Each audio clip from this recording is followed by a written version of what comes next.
Okay, sorry for the delay regarding the advertisement, announcement, all these things. Yeah, it's a kind of advertisement anyway. அறிவிப்புகளுக்கு தாமதமானதுக்காக வருத்தம் தெரிவித்துக் கொள்கிறோம். And a lot of new faces we've seen last year. அநேக பேரை கடந்த வருடம் பார்த்த பின்பு இப்பொழுதுதான் பார்ப்பதற்கு ஒரு வாய்ப்பு இருக்கிறது. So happy to see you all once again. Wish you a happy new year. மறுபடியும் உங்களை எல்லாம் சந்திப்பதற்கு மிகுந்த மகிழ்ச்சி அடைகிறோம். உங்கள் அனைவருக்கும் எங்களுடைய இருதயத்திலிருந்து இனிய புத்தாண்டு நல்வாழ்த்துக்களை தெரிவித்துக் கொள்கிறோம். So we are starting late, so we will finish late. இன்னைக்கு பிரசங்கம் தாமதமாக ஆரம்பிப்பதனால முடிப்பது கொஞ்சம் தாமதமாகும். Don't look at me then. அதுக்கு என்ன தவறா பார்க்காதீங்க. All credit goes to him. அதோட எல்லா பாராட்டுதலும் அவருக்குரியது. அடிக்கிறதெல்லாம் அவர் அடிச்சிடுங்க. You want to ask something, you can ask him. தப்பா இருக்கு translation. You want to beat someone, you can beat him. Okay, let's get into the word of God. இன்றைய நாளுக்கான வேதத்தை தியானிக்க ஆரம்பிப்போம். So we've been dealing the book of Acts. நாம் அப்போஸ்தலர் நடவடிக்கை புத்தகத்தை தொடர்ச்சியாக தியானித்துக் கொண்டிருக்கிறோம். Especially the perspective of the gospel. அதிலே குறிப்பாக இந்த சுவிசேஷம்னா என்ன என்பதை தியானிக்கிறோம். We all know that the gospel has its own fivefold. நாம் எல்லாரும் அறிந்திருக்கிறபடி இது 5 சாராம்சம் கொண்ட சுவிசேஷம். Sinless birth of Jesus Christ. பாவமில்லாத இயேசு கிறிஸ்துவின் பிறப்பு. Sinless life of Jesus Christ. இயேசு கிறிஸ்து பாவமில்லாமல் வாழ்ந்தார். And he died for our sins as a ransom. நம்முடைய பாவங்களுக்காக அவர் பரிகாரமாகி பலியானார். And he raised from dead and ascended to heaven and seated at the right hand of the Father and interceding for us as a high priest. அவர் உயிர்த்தெழுந்து பரமேறி பிதாவானவரின் வலது பாரில் வீற்றிருந்து நமக்காக தொடர்ந்து பரிந்து பேசிக் கொண்டிருக்கிறார். And one day he is going to return as a judge. ஒரு நாள் நியாயாதிபதியாக அவர் திரும்ப வரப்போகிறார். So what we need to do? அப்ப நான் என்னையா செய்யணும்? We need to believe this gospel and believe this gospel and give up all the sins, repent to him and change our lives according to the written word of God. நான் இந்த சுவிசேஷத்தை விசுவாசித்து மனம் திரும்பி என் பாவ வழிகளை விட்டு விலகி இந்த எழுதி கொடுக்கப்பட்ட இந்த கர்த்தருடைய வார்த்தைக்கு ஒத்த ஒரு வாழ்க்கை முறையை நான் இந்த உலகத்துல வாழ வேண்டும். In that we are dealing with the sinless life of Jesus Christ. அதுல குறிப்பாக இப்பொழுது இயேசு கிறிஸ்துவின் பாவமில்லாத வாழ்வை குறித்து தியானிக்கிறோம். So the series of teaching that we are doing is live like Jesus. அதுல குறிப்பாக இப்பொழுது நாம் கற்றுக்கொண்டிருக்கிற இந்த தொடர் பிரசங்கத்தோட தலைப்பு இயேசுவை போல வாழணும். The way he lived. இயேசு எப்படி வாழ்ந்தாரோ as a model. ஒரு மாதிரியாக வாழ்ந்தாரே. I'm not talking about the supernatural thing, but I'm talking about the practical thing. இது அசாதாரணமான காரியங்களை குறித்து பேசவில்லை, அனுதின அன்றாட வாழ்க்கையில் நடக்கின்ற காரியங்கள். We are learning the word not only to know the word but to live according to the word. நாம் தேவனுடைய வார்த்தையை கற்றுக்கொள்வது தேவனுடைய வார்த்தையை பற்றிய அறிவு தெரிந்து கொள்வதற்காக மாத்திரமல்ல, தேவனுடைய வார்த்தையின்படி வாழ்வதற்காக. So in 1 Peter 2:21 Peter was writing in this way, Jesus leaving you as an example so that you might follow in his steps. 1 பேதுரு 2ஆம் அதிகாரம் 21வது வசனத்தில் பேதுரு சொல்லும்போது இயேசுவானவர் தம்முடைய அடிச்சுவடுகளை தொடர்ந்து வரும்படி அவர் நமக்கு ஒரு மாதிரியை வைத்து போனார் என்று எழுதியிருக்கிறார். So we have been studying the book of Gospels. How did Jesus live? நாம் தொடர்ச்சியாக இந்த சுவிசேஷ புத்தகங்களிலிருந்து இயேசுவானவர் எப்படி வாழ்ந்தார் என்பதை தியானிக்கிறோம். How did he obey? இயேசுவானவர் எப்படி கீழ்ப்படிந்தார்? How did he pray? இயேசுவானவர் எப்படி ஜெபித்தார்? And now we are dealing how did he resist the devil? இப்பொழுது இயேசுவானவர் சோதனைகள் வரும்போது சோதனைக்காரனை பிசாசை எப்படி எதிர்த்து நின்றார் என்று கற்றுக்கொண்டிருக்கிறோம். How did he conquer the temptations?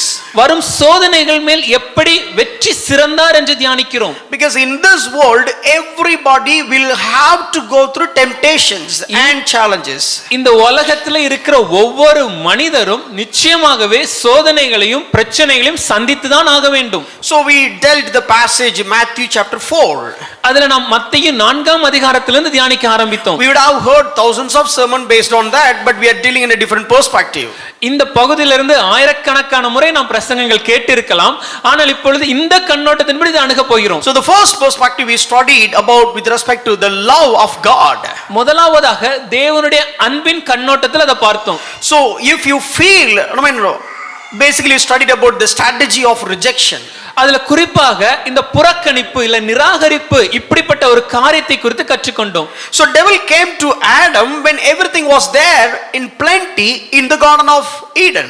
முதலாம் ஆதாமிடத்திற்கு பிசாசானவன் வரும்போது ஏதேன் தோட்டத்திலே எல்லாம் நிறைவாக எல்லாம் அதிகமாக காணப்படும் நேரத்தில் வந்து அவனை சோதித்தான். When everything is there, still he came and he put a question in front of the eyes of the Eve, saying that, oh, did God not allow to eat any of the trees? பிசாசானவன் எல்லாம் நிறைவாக இருந்த போதும் ஏவாளிடம் வந்து சொன்ன காரியம், தேவன் ஏதாவது ஒரு மரத்தின் கனியை புசிக்க வேண்டாம் என்று சொன்னாரோ என்றான். எல்லாத்தையும் கொடுத்திருக்கிறாரான்னு கேட்கறதுக்கு பதிலா எதையுமே கொடுக்கலையே அப்படிங்கிற மாதிரி ஒரு portrait. Instead of asking has God given everything, he portrayed in a different way that God has not given, as God withhold something. He came to first Adam and everything is plenty. முதலாம் ஆதாமிடத்திற்கு எல்லாம் நிறைவாக வரும்போது வந்தான். Still the strategy, see, God has not recognized, God has not loved you. That's what he didn't give everything. அவனுடைய தந்திரமான வியூகத்தை பாருங்களேன். தேவன் உங்க மேல அன்பா இல்லங்க, அதனாலதான் தேவன் எல்லாவற்றையும் உனக்கு தரவில்லை என்று அவனை காண்பித்தான். Now he came to the second Adam or later Adam or the last Adam and he came to Jesus putting the same strategy. இப்பொழுது பிசாசானவன் பிந்தின ஆதாமாகிய இயேசு கிறிஸ்துவிடத்திற்கு வரும்போதும் இதே தந்திரத்தோடு தான் வந்தான். He is not in his fullness and plenty, but he is in the wilderness. இப்பொழுது நிறைவா இருக்கிற ஒரு இடத்தில் இயேசுவானவர் இல்லை, அவர் வனாந்தரமான குறைவுபட்டு இருக்கிற ஒரு இடத்தில் இருக்கிறார். Adam had a lot of fruits to eat.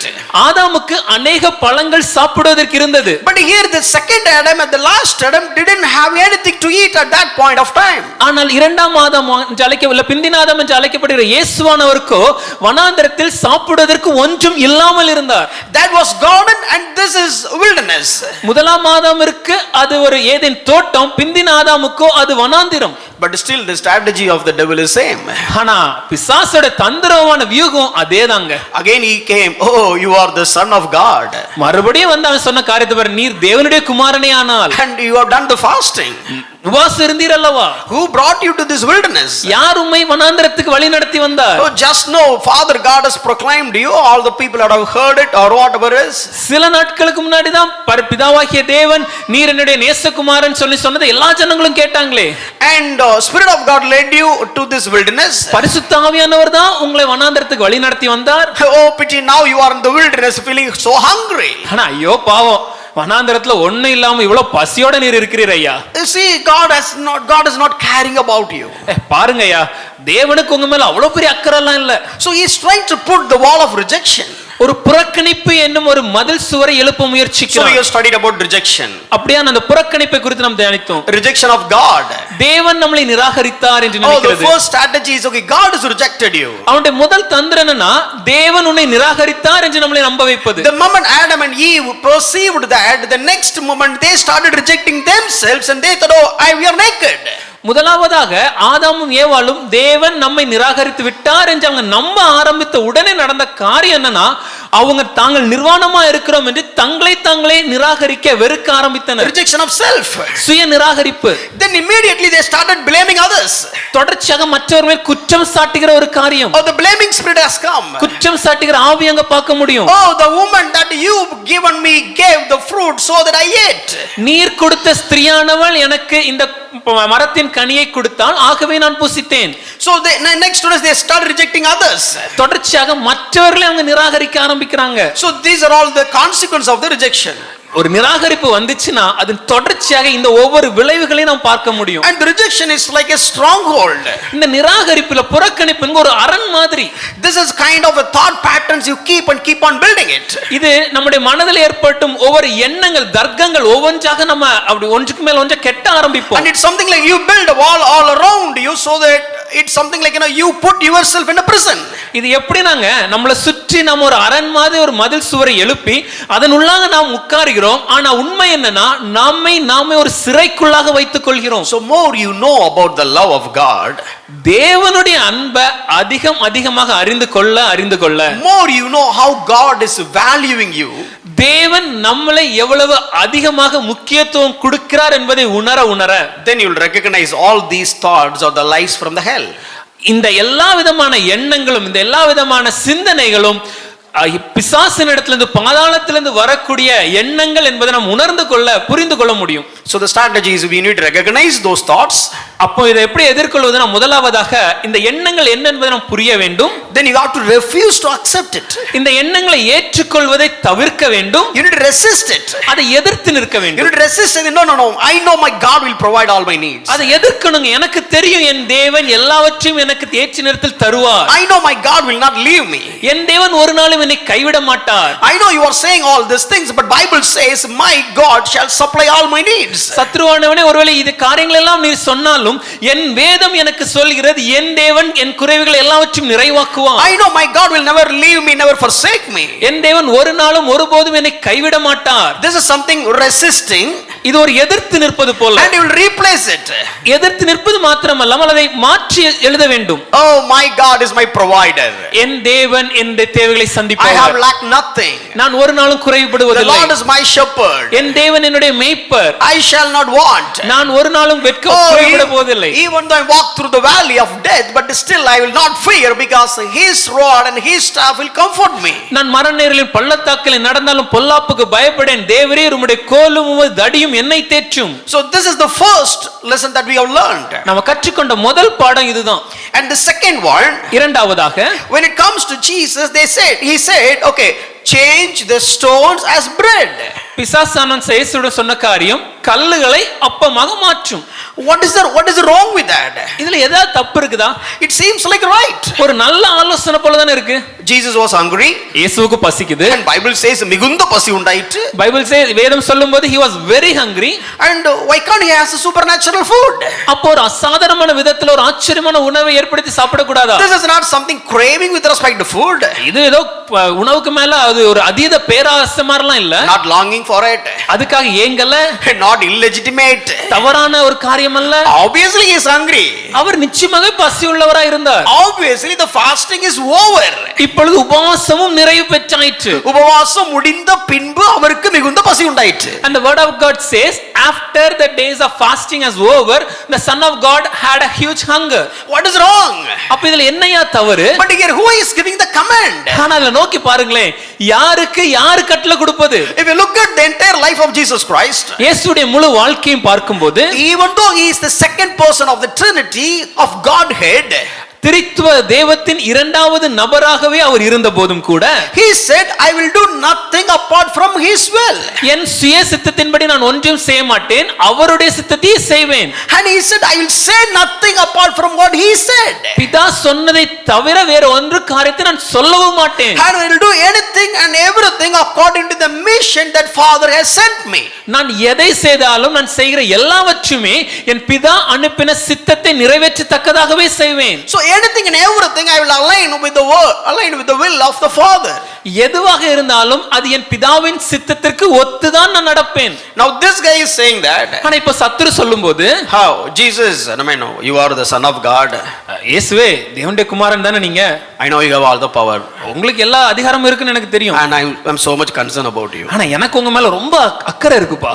See, you are feeling so hungry. உங்களுக்கு பாருங்க எவ்வளவு பசி உண்டாயிற்று. Come on, you can make bread, you can create anything out of nothing, right? Because I know you are created by using the word. God created everything. நீர் ஒன்றுமில்லாதிலிருந்து எல்லாவற்றையும் உருவாக்க வல்லவர் தான் எனக்கு தெரியும். இந்த உலகத்தையே ஒண்ணுமில்லாத போது உம்முடைய வார்த்தையினால் உருவாக்கிய தேவன் தான் நீர். Why don't you create bread out of the stones for your good? உங்க நலனுக்காக தான்ப்பா சொல்றேன். இந்த கல்லுகள்ல இருந்து கொஞ்சம் அப்பத்தை மாத்திக்கலங்க. If he did, ஒருவேளை அவர் செய்திருந்தா, if Jesus did, இயேசு அப்படி செய்திருப்பார் he is என்றால், fulfilling not the will of the Father but fulfilling the will of the devil. அவர் பிதாவின் சித்தத்தை அங்க நிறைவேற்ற மாட்டார், ஆனால் சத்ருவின் சித்தத்தை நிறைவேற்றத்தக்கதா மாறி விடுவார். So in order to conquer the devil, இப்பொழுது சத்ருவை மேற்கொள்ளணும்னா we should know what is the will of God. நமக்கு பிதாவின் சித்தம் என்னவென்று நாம் அறிந்திருக்க வேண்டும். How do we know the will of God? அப்ப பிதாவின் சித்தத்தை நான் எப்படி அறிந்து கொள்வது? யாராவது ஊழியக்காரட்ட போய் கேட்கலாமா? Can I go and ask any minister of God? அவர் வாயிலிருந்து வரதெல்லாம் சொல்வாரு. He might say whatever that he comes from out of his mind. Or whatever it is his prediction, he will say that. அவருக்கு என்னெல்லாம் நலமாய் தோன்றுதோ அதெல்லாம் சொல்ல ஆரம்பிப்பார். So how do we find out, where do we find the will of God? அப்போ பிதாவின் சித்தத்தை எப்படி இல்ல எங்க இருந்து நான் அறிந்து கொள்வது? That's okay, brother, don't give too much emphasis on it. Okay, we know what we need to do, what we can do, because we have the general knowledge, we have the Bible knowledge and all these things. ஐயா, இந்த மாதிரிப்பட்ட காரியத்துக்குலாம் ரொம்பலாம் நீங்க முக்கியத்துவம் எல்லாம் கொடுக்காதீங்க. எங்களுக்கு தெரியும், எங்களுக்கு பொது அறிவு இருக்கு, வேத அறிவு இருக்கு, அதை வச்சு எங்க வாழ்க்கையில என்ன செய்யணும்ல நாங்க புரிந்து கொள்வோம். ஐயா, But Paul is writing ஆனால் பவுல் அடிகளார் எழுதும்போது in Ephesians 5:17, எபேசியர் 5:17 if you don't know the will of God, then you are not a wise person, which means you are a fool. ஒருவேளை தேவனுடைய சித்தத்தை நீங்கள் அறியாதவர்களா இருப்பீர்கள் என்றால் நீங்கள் மதியினர்கள் என்று எழுதியிருக்கிறார். அப்படின்னா என்ன அர்த்தம்? மதியற்றவர்கள்னா முட்டாள்னு அர்த்தம். God shut the door of the ark outside. தேவன் பேழையுடைய கதவை வெளியிருந்து பூட்டினார். Noah would have thought, Noah நினைச்சிருக்கலாமே, ஓ இவ்வளவு செஞ்சு எனக்கு ஒரு கதவு செய்ய தெரியாதா, அத கதவு தாப்பா வைக்க தெரியாதா? I have built such a huge ark, don't I know how to make a lock and how to close the door? But if God shut the door, ஆனா ஒருவேளை தேவன் கதவை பூட்டுவார் என்றால் it is right. அது சரியானதே. You just adhere with that will. அதற்கு அப்படியே கீழ்ப்படிந்து அந்த சித்தத்திற்கு நம்ம ஒப்பு கொடுக்க வேண்டும். It seems like your point is right. பார்ப்பதற்கு நம்ம யோசனை நலமா தான் தோன்றுது. But still, if you just adhere that will, that will take you to the mountain from the valley. ஆனா தேவனுடைய சித்தத்திற்கு புரியாதிருந்தாலும் நம்மை ஒப்பு கொடுத்து அதன்படி இசைந்து நடக்கும்போது நம்மை அது பள்ளத்தாக்கிலிருந்து பர்வதத்திற்கு இல்ல மலைக்கு நேரா நம்மளை உயர்த்தும். நோவா புத்திசாலி. Noah was a very wise man. கதவை அடைச்சிட்டு கண்டவரேன்ட்டாரு. Lord, if you want, just close the door. அடைக்கும்போது ஆர்க் தரையில இருந்துச்சு. When God shut the door, the ark was on the valley. கதவு திறக்கும்போது அரராத் மலை உச்சியில இருந்துச்சு. But when God opened the door, the ark was on the top of the Ararat mountains. If you are wise, நீங்கள் புத்திசாலியா இருந்தீங்கன்னா just adhere the will of God. கர்த்தருடைய சித்தத்துக்கு அப்படியே உங்களை ஒப்பு கொடுங்க. And no, like preaching the word of God is good. தேவனுடைய வார்த்தையை பேசுவது நல்லது. Paul wants to go to Asia Minor to preach the word of God, but the Spirit of God stopped him. Paul அடிகளார் ஆசியா தேசத்திற்கு சென்று இந்த கர்த்தருடைய வார்த்தையை பிரசங்கம் பண்ணணும்னு ஒரு ஆசையில ஒரு விருப்பம் உடையவராக இருக்கும்போது பரிசுத்த ஆவியானவர் அவரை தடுத்தார். Oh, preaching the word is right. Why are you stopping me? ஐயா, பிரசங்கம் பண்றது, கர்த்தருடைய வார்த்தை பிரசங்கம் பண்றது நல்லது தானே, ஏன் நம்மளை ஆண்டவர் தடுக்கிறார்? I don't want to obey it. Let me go forward. நான் ஆண்டவர் இந்த மாதிரிலாம் சொன்னா நான் கேட்க மாட்டேன், நான் போய் பிரசங்கம் பண்ணுவேன். God has a different plan. அப்படி அவர் நினைக்கலங்க. கர்த்தருக்கு வேறொரு சித்தம் இருந்தது. Go to Macedonia now. நீ இப்பொழுது மக்கெதோனியா பட்டணத்துக்கு செல்ல வேண்டும். Establish the church of Philadelphia. அங்கே பிலிப்பி பட்டணத்துல சபையை நிறுவ வேண்டும். And now come to Ephesus. அதை தொடர்ந்து எபேசு பட்டணத்துக்கு வர வேண்டும். Find the people, those who have been trained by Apollo. அங்கே அப்பல்லோனால உருவாக்கப்பட்ட இல்ல பயிற்சி கொடுக்கப்பட்ட ஜனங்களை கண்டுபிடித்து, the people those who are following the baptism of John, யோவானுடைய ஞானஸ்நானத்தை பின்பற்றியவர்களை அழைத்து, not knowing the new covenant, புது உடன்படிக்கை என்னன்னு தெரியாதவர்களா இருந்தாங்க, அழைத்து teach them, கற்றுக் கொடுத்து for 2 years spend time with them. 2 வருடங்கள் அவர்களோடு நேரம் செலவழித்து, now you stay in Ephesus. இப்பொழுது பவுல் நீங்க எபேசுல இருங்க, and see what God is doing through these people to send the word through the Asia. ஆனால் இந்த ஜனங்களை கொண்டு தேவனானவர் இந்த முழு ஆசியாவிற்கும் எப்படி சுவிசேஷத்தை எடுத்து செல்கிறார் என்பதை பவுல் இப்பொழுது பார்த்தார். be wise, ஞானவான்களா இருக்க வேண்டும். to know the will of God. எதுக்கு தெரியுமாங்க? அவருடைய சித்தத்தை அறிவதற்கு. the only begotten son, ஒரே நேசகுமாரன் in the garden of Eden, இப்பொழுது the garden of கெத்செமனே தோட்டத்தில் இருக்கும்போது and he prayed, அவர் ஜெபிக்கிறார், oh God, if it is your will. ஐயா, இது உம்முடைய சித்தமா இருக்குமாயின். what is the context? பின்னணி என்ன? a huge injustice is about to happen. ஒரு பெரிய அநீதி அங்க நடக்க போகிறது. a sinless man will be punished for the entire world's sin. பாவமில்லாத ஒரு மனிதர் இந்த முழு பாவத்தின் உலகத்திற்காக தண்டிக்கப்பட போகிறார். it is injustice. அது ஒரு அநீதி. and a murder is going to happen. ஒரு கொலை நடக்க போகிறது. the father who has given the commandment in Exodus 20 is saying that do not murder, but that murder is going to happen now. பிதாவாகிய தேவன் யாத்ராகமம் 20ஆம் அதிகாரத்தை பார்க்கும்போது கொலை செய்யாதிருப்பாயாக என்ற ஒரு கட்டளையை கொடுத்திருந்தார். ஆனா இப்போ ஒரு கொலை இங்க நடக்க போகிறது. seems like illogical. அது புரியாத போல் தோன்றுகிறது. but still, ஆனாலும் let your will be done. உம்முடைய சித்தத்தின்படியாக கடவுது. so if you are aligned with the will of God, you are wise. நீங்க கர்த்தரின் சித்தத்தின்படி உங்கள் இசைந்து நடப்பீங்கன்னா நீங்க ஞானவான்களா இருப்பீங்க. so if you want to behave as a wise person, you should know the will of God. that is the importance of knowing the will of God. ஒருவேளை ஞானவான்களா நம்ம நடக்கணும்னா அவருடைய சித்தத்துக்கு இசைந்து நடக்கணும். அப்படின்னா முதல்ல அவருடைய சித்தத்தை அறிந்து இருக்கிறவர்களா வேணும். அதுதான் தேவனுடைய சித்தத்தை அறிந்து கொள்வதின் முக்கியத்துவம். and Paul was writing to the church of Colossians. Pavul கொலோசை பட்டணத்துக்கு எழுதும்போது 1:9, கொலோசியர் 1ஆம் அதிகாரம் 9வது வசனம், he put it in such a way that The will of God should control you. அதை எப்படி சொல்றாருன்னா கர்த்தருடைய சித்தம் உங்களை ஆளுகை செய்ய கடவுது. So that you can escape from all the false experiences. அப்படினா அந்த தவறான அனுபவங்களிலிருந்து இருந்து நீங்கள் உங்களை தற்காத்துக் கொள்ள முடியும். The Colossian church people, even though they accepted Christ, they born again, but still they look for so called experiences. இந்த கொலோசே பட்டணத்துல இந்த திருச்சபை மக்கள் அவர்கள் ரட்சிக்கப்பட்டிருந்தாங்க, புது மனுஷரா இருந்தாங்க, இந்த மாதிரி எல்லா காரியங்களும் அவங்களுக்கு இருந்தாலும் அவர்கள் ஏதாவது ஒரு புதுசா அனுபவம் ஏதாவது நடந்துராதான் என்று எதிர்பார்த்து காத்திருந்தாங்க. But Paul was saying, ஆனா பவுல் சொல்லும்போது be filled and controlled by the will of God. தேவனுடைய சித்தத்தினாலே நிறைந்து தேவனுடைய சித்தத்தினாலே ஆளுகை செய்யப்பட்டிருக்க வேண்டும். And this is all about the assurance of eternity. இதுதான் நித்தியத்தை குறித்த ஒரு நிச்சயம். And by knowing the will you can enter into the kingdom. கர்த்தருடைய சித்தத்தை அறிந்து கொள்வதன் மூலம் உடைய ராஜ்யத்துக்குள் பிரவேசிக்க முடியும். And God, Jesus himself equipping us to do the will of the Father. தேவன் தம்முடைய சித்தத்தை செய்வதற்கு அவரே நம்மை பக்குவப்படுத்தி தயார்படுத்துகிறார். Thank God. நன்றி ஆண்டவரே. These are all the things we have studied last week. இதெல்லாம் தான் கடந்த வாரம் தியானித்தோம். Hallelujah. Hallelujah. Which means what? அப்படினா என்ன அர்த்தம்? சத்தமா சொல்லுங்க. மெசேஜ் இன்னும் ஆரம்பிக்கல. We are not yet started the message. பக்கத்துல உங்க கை இப்படி சொல்லுங்க. Hold the person next to you. Hold their hands. அவருடைய கரங்களை பிடித்து Hold it tightly. இறுக்கமாக பிடித்து. If they are sleeping, wake them up. ஒருல தூங்கிட்டு இருந்தாங்கன்னு எழுப்பி விட்டு. I know they are not sleeping, they are in the spirit. எனக்கு அவங்க தூங்கல, கண்டிப்பா தூங்கலன்னு தெரியும். Whatever it is. எப்படி இருந்தாலும் சரி. Tell them that. அவங்கள்ட்ட சொல்லுங்க.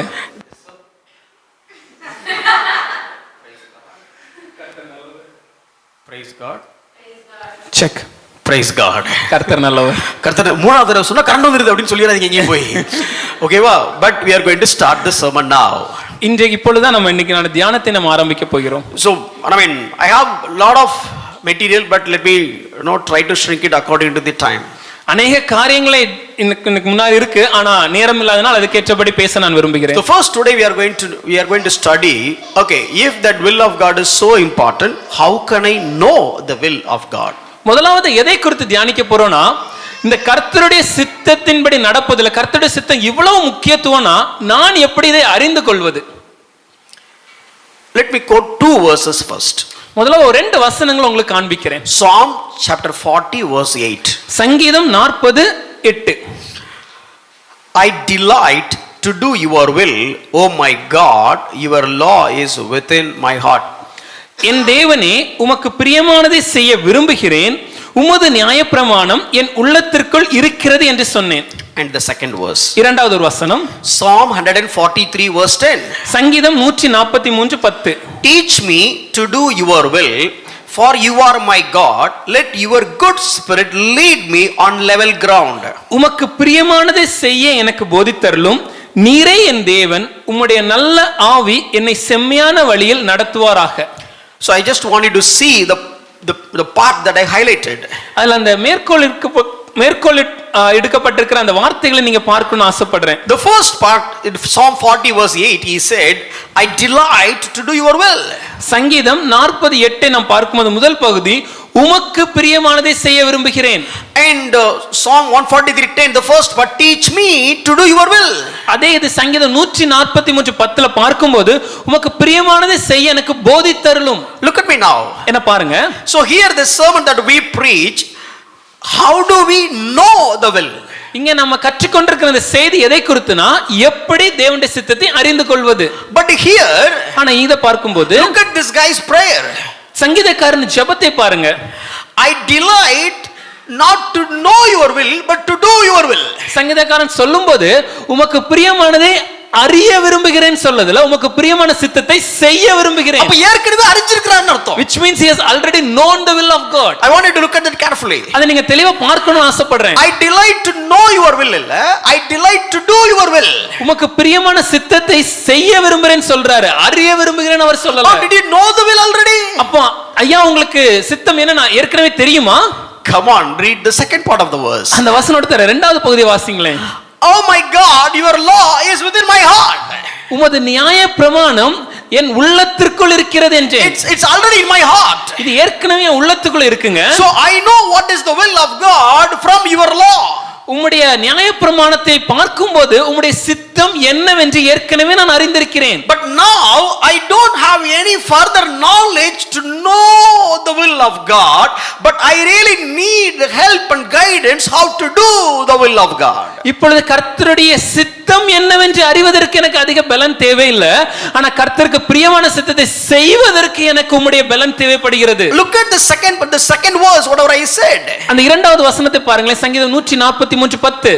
Lord, teach me how to know your will. No. Teach me how to do your will. உமக்கு பிரியமானது செய்ய எனக்கு சொல்லி கொடும், இல்லனா எனக்கு தெரியப்படுத்தும் அவர் சொல்லல. உமக்கு பிரியமானது எனக்கு சொல்லி தாரும்னு சொல்லல. உமக்கு பிரியமானது என்னங்கிறது எனக்கு தெரியும், அதை செய்யணும்ங்கறத மட்டும் சொல்லி தாங்கங்கறாரு. He is asking, Lord, I know what is your will, but right now I really need to do your will, so teach me to do your will. So he knows it. அப்பனா அவருக்கு தெரியும். So here who is the helper? அப்ப இங்க நம்முடைய உதவியாளர் யார்? Here your good spirit, let your good spirit lead me. உம்முடைய நல்ல ஆவியானவர் என்னை செம்மையான வழியில் நடத்துவாராக. So now this is the key subject. அப்ப இதுதான் இங்க முக்கியமான ஒரு பகுதி. So where do I or how do I know the will of God? கர்த்தருடைய சித்தத்தை எப்படி நான் அறிந்து கொள்வது? Through the word of God, அவருடைய வேதத்தின்படியே, and by the spirit of God, ஆவியானவர் நடத்துதலின்படி.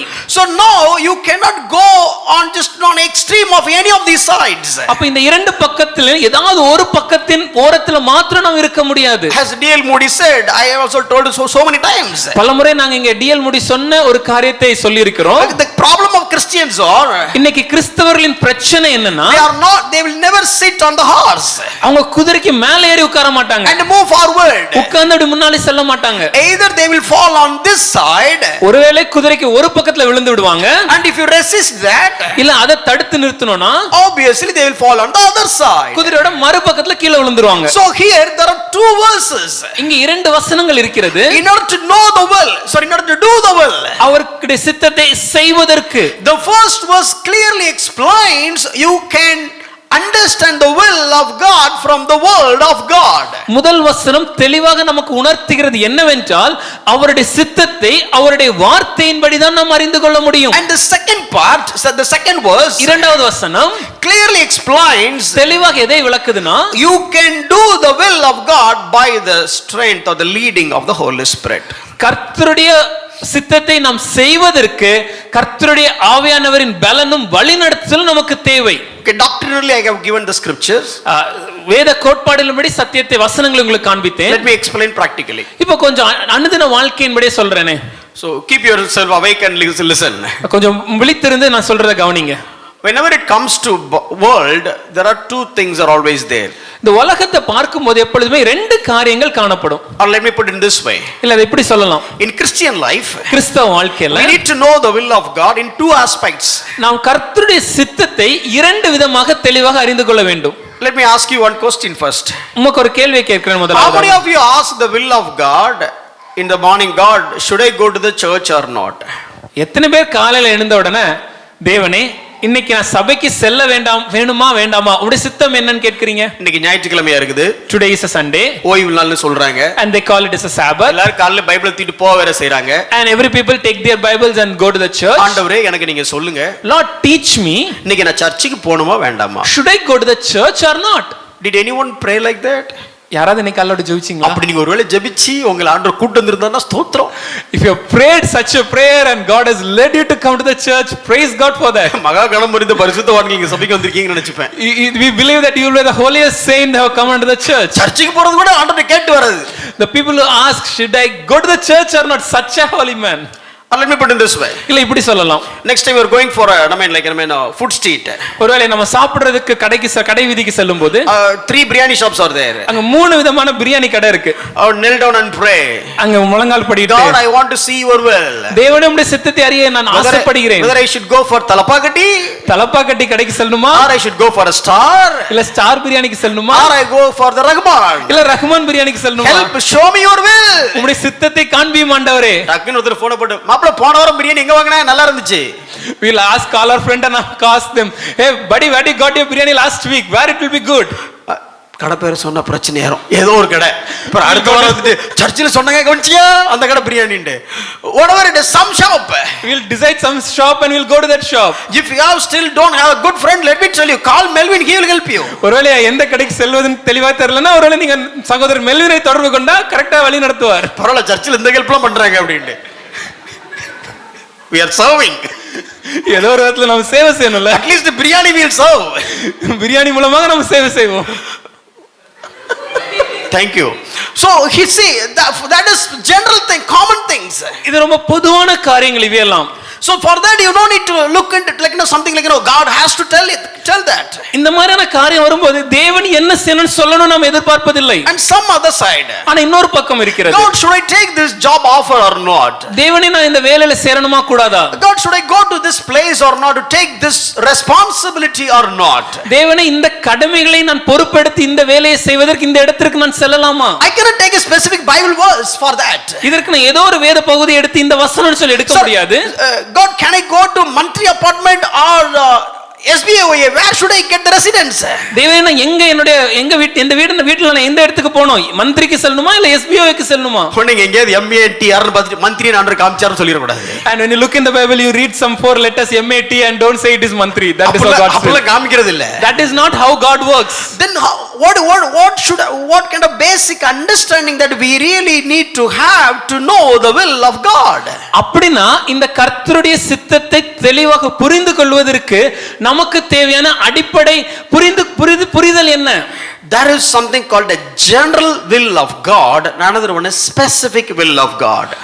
வேதத்தை பார்க்கும்போது பொதுவான தேவனுடைய சித்தம் என்னவும் குறிப்பிட்ட இல்ல ஸ்பெசிபிக்கான தேவனுடைய சித்தம் என்ன என்பதை நாம் பார்க்க முடியும். If you want to know the general will of God, you can find it from the word of God. பொதுவான தேவனுடைய சித்தத்தை நாம் அறிந்து கொள்ள வேண்டும் என்று விரும்பினால் அதை தேவனுடைய வார்த்தையிலிருந்து நாம் அறிந்து கொள்ள முடியும். The specific will of God, ஆனால் தனிப்பட்ட தேவனுடைய சித்தத்தை பார்க்கும்போது it must always agree with whatever already said as the general will of God in the scripture. தேவனுடைய வசனத்துல பொதுவான தேவனுடைய சித்தம் என்று தேவன் எதை எழுதி கொடுத்திருக்கிறாரோ அதன் ஊடாக நம்முடைய தனிப்பட்ட தேவனுடைய சித்தம் கண்டிப்பாக இசைந்துதான் இருக்க வேண்டும். Or let me put it in this way. இப்படி சொல்லலாம், the more you know about the general will of God from the word of God, then it is very easy to determine the specific will of God.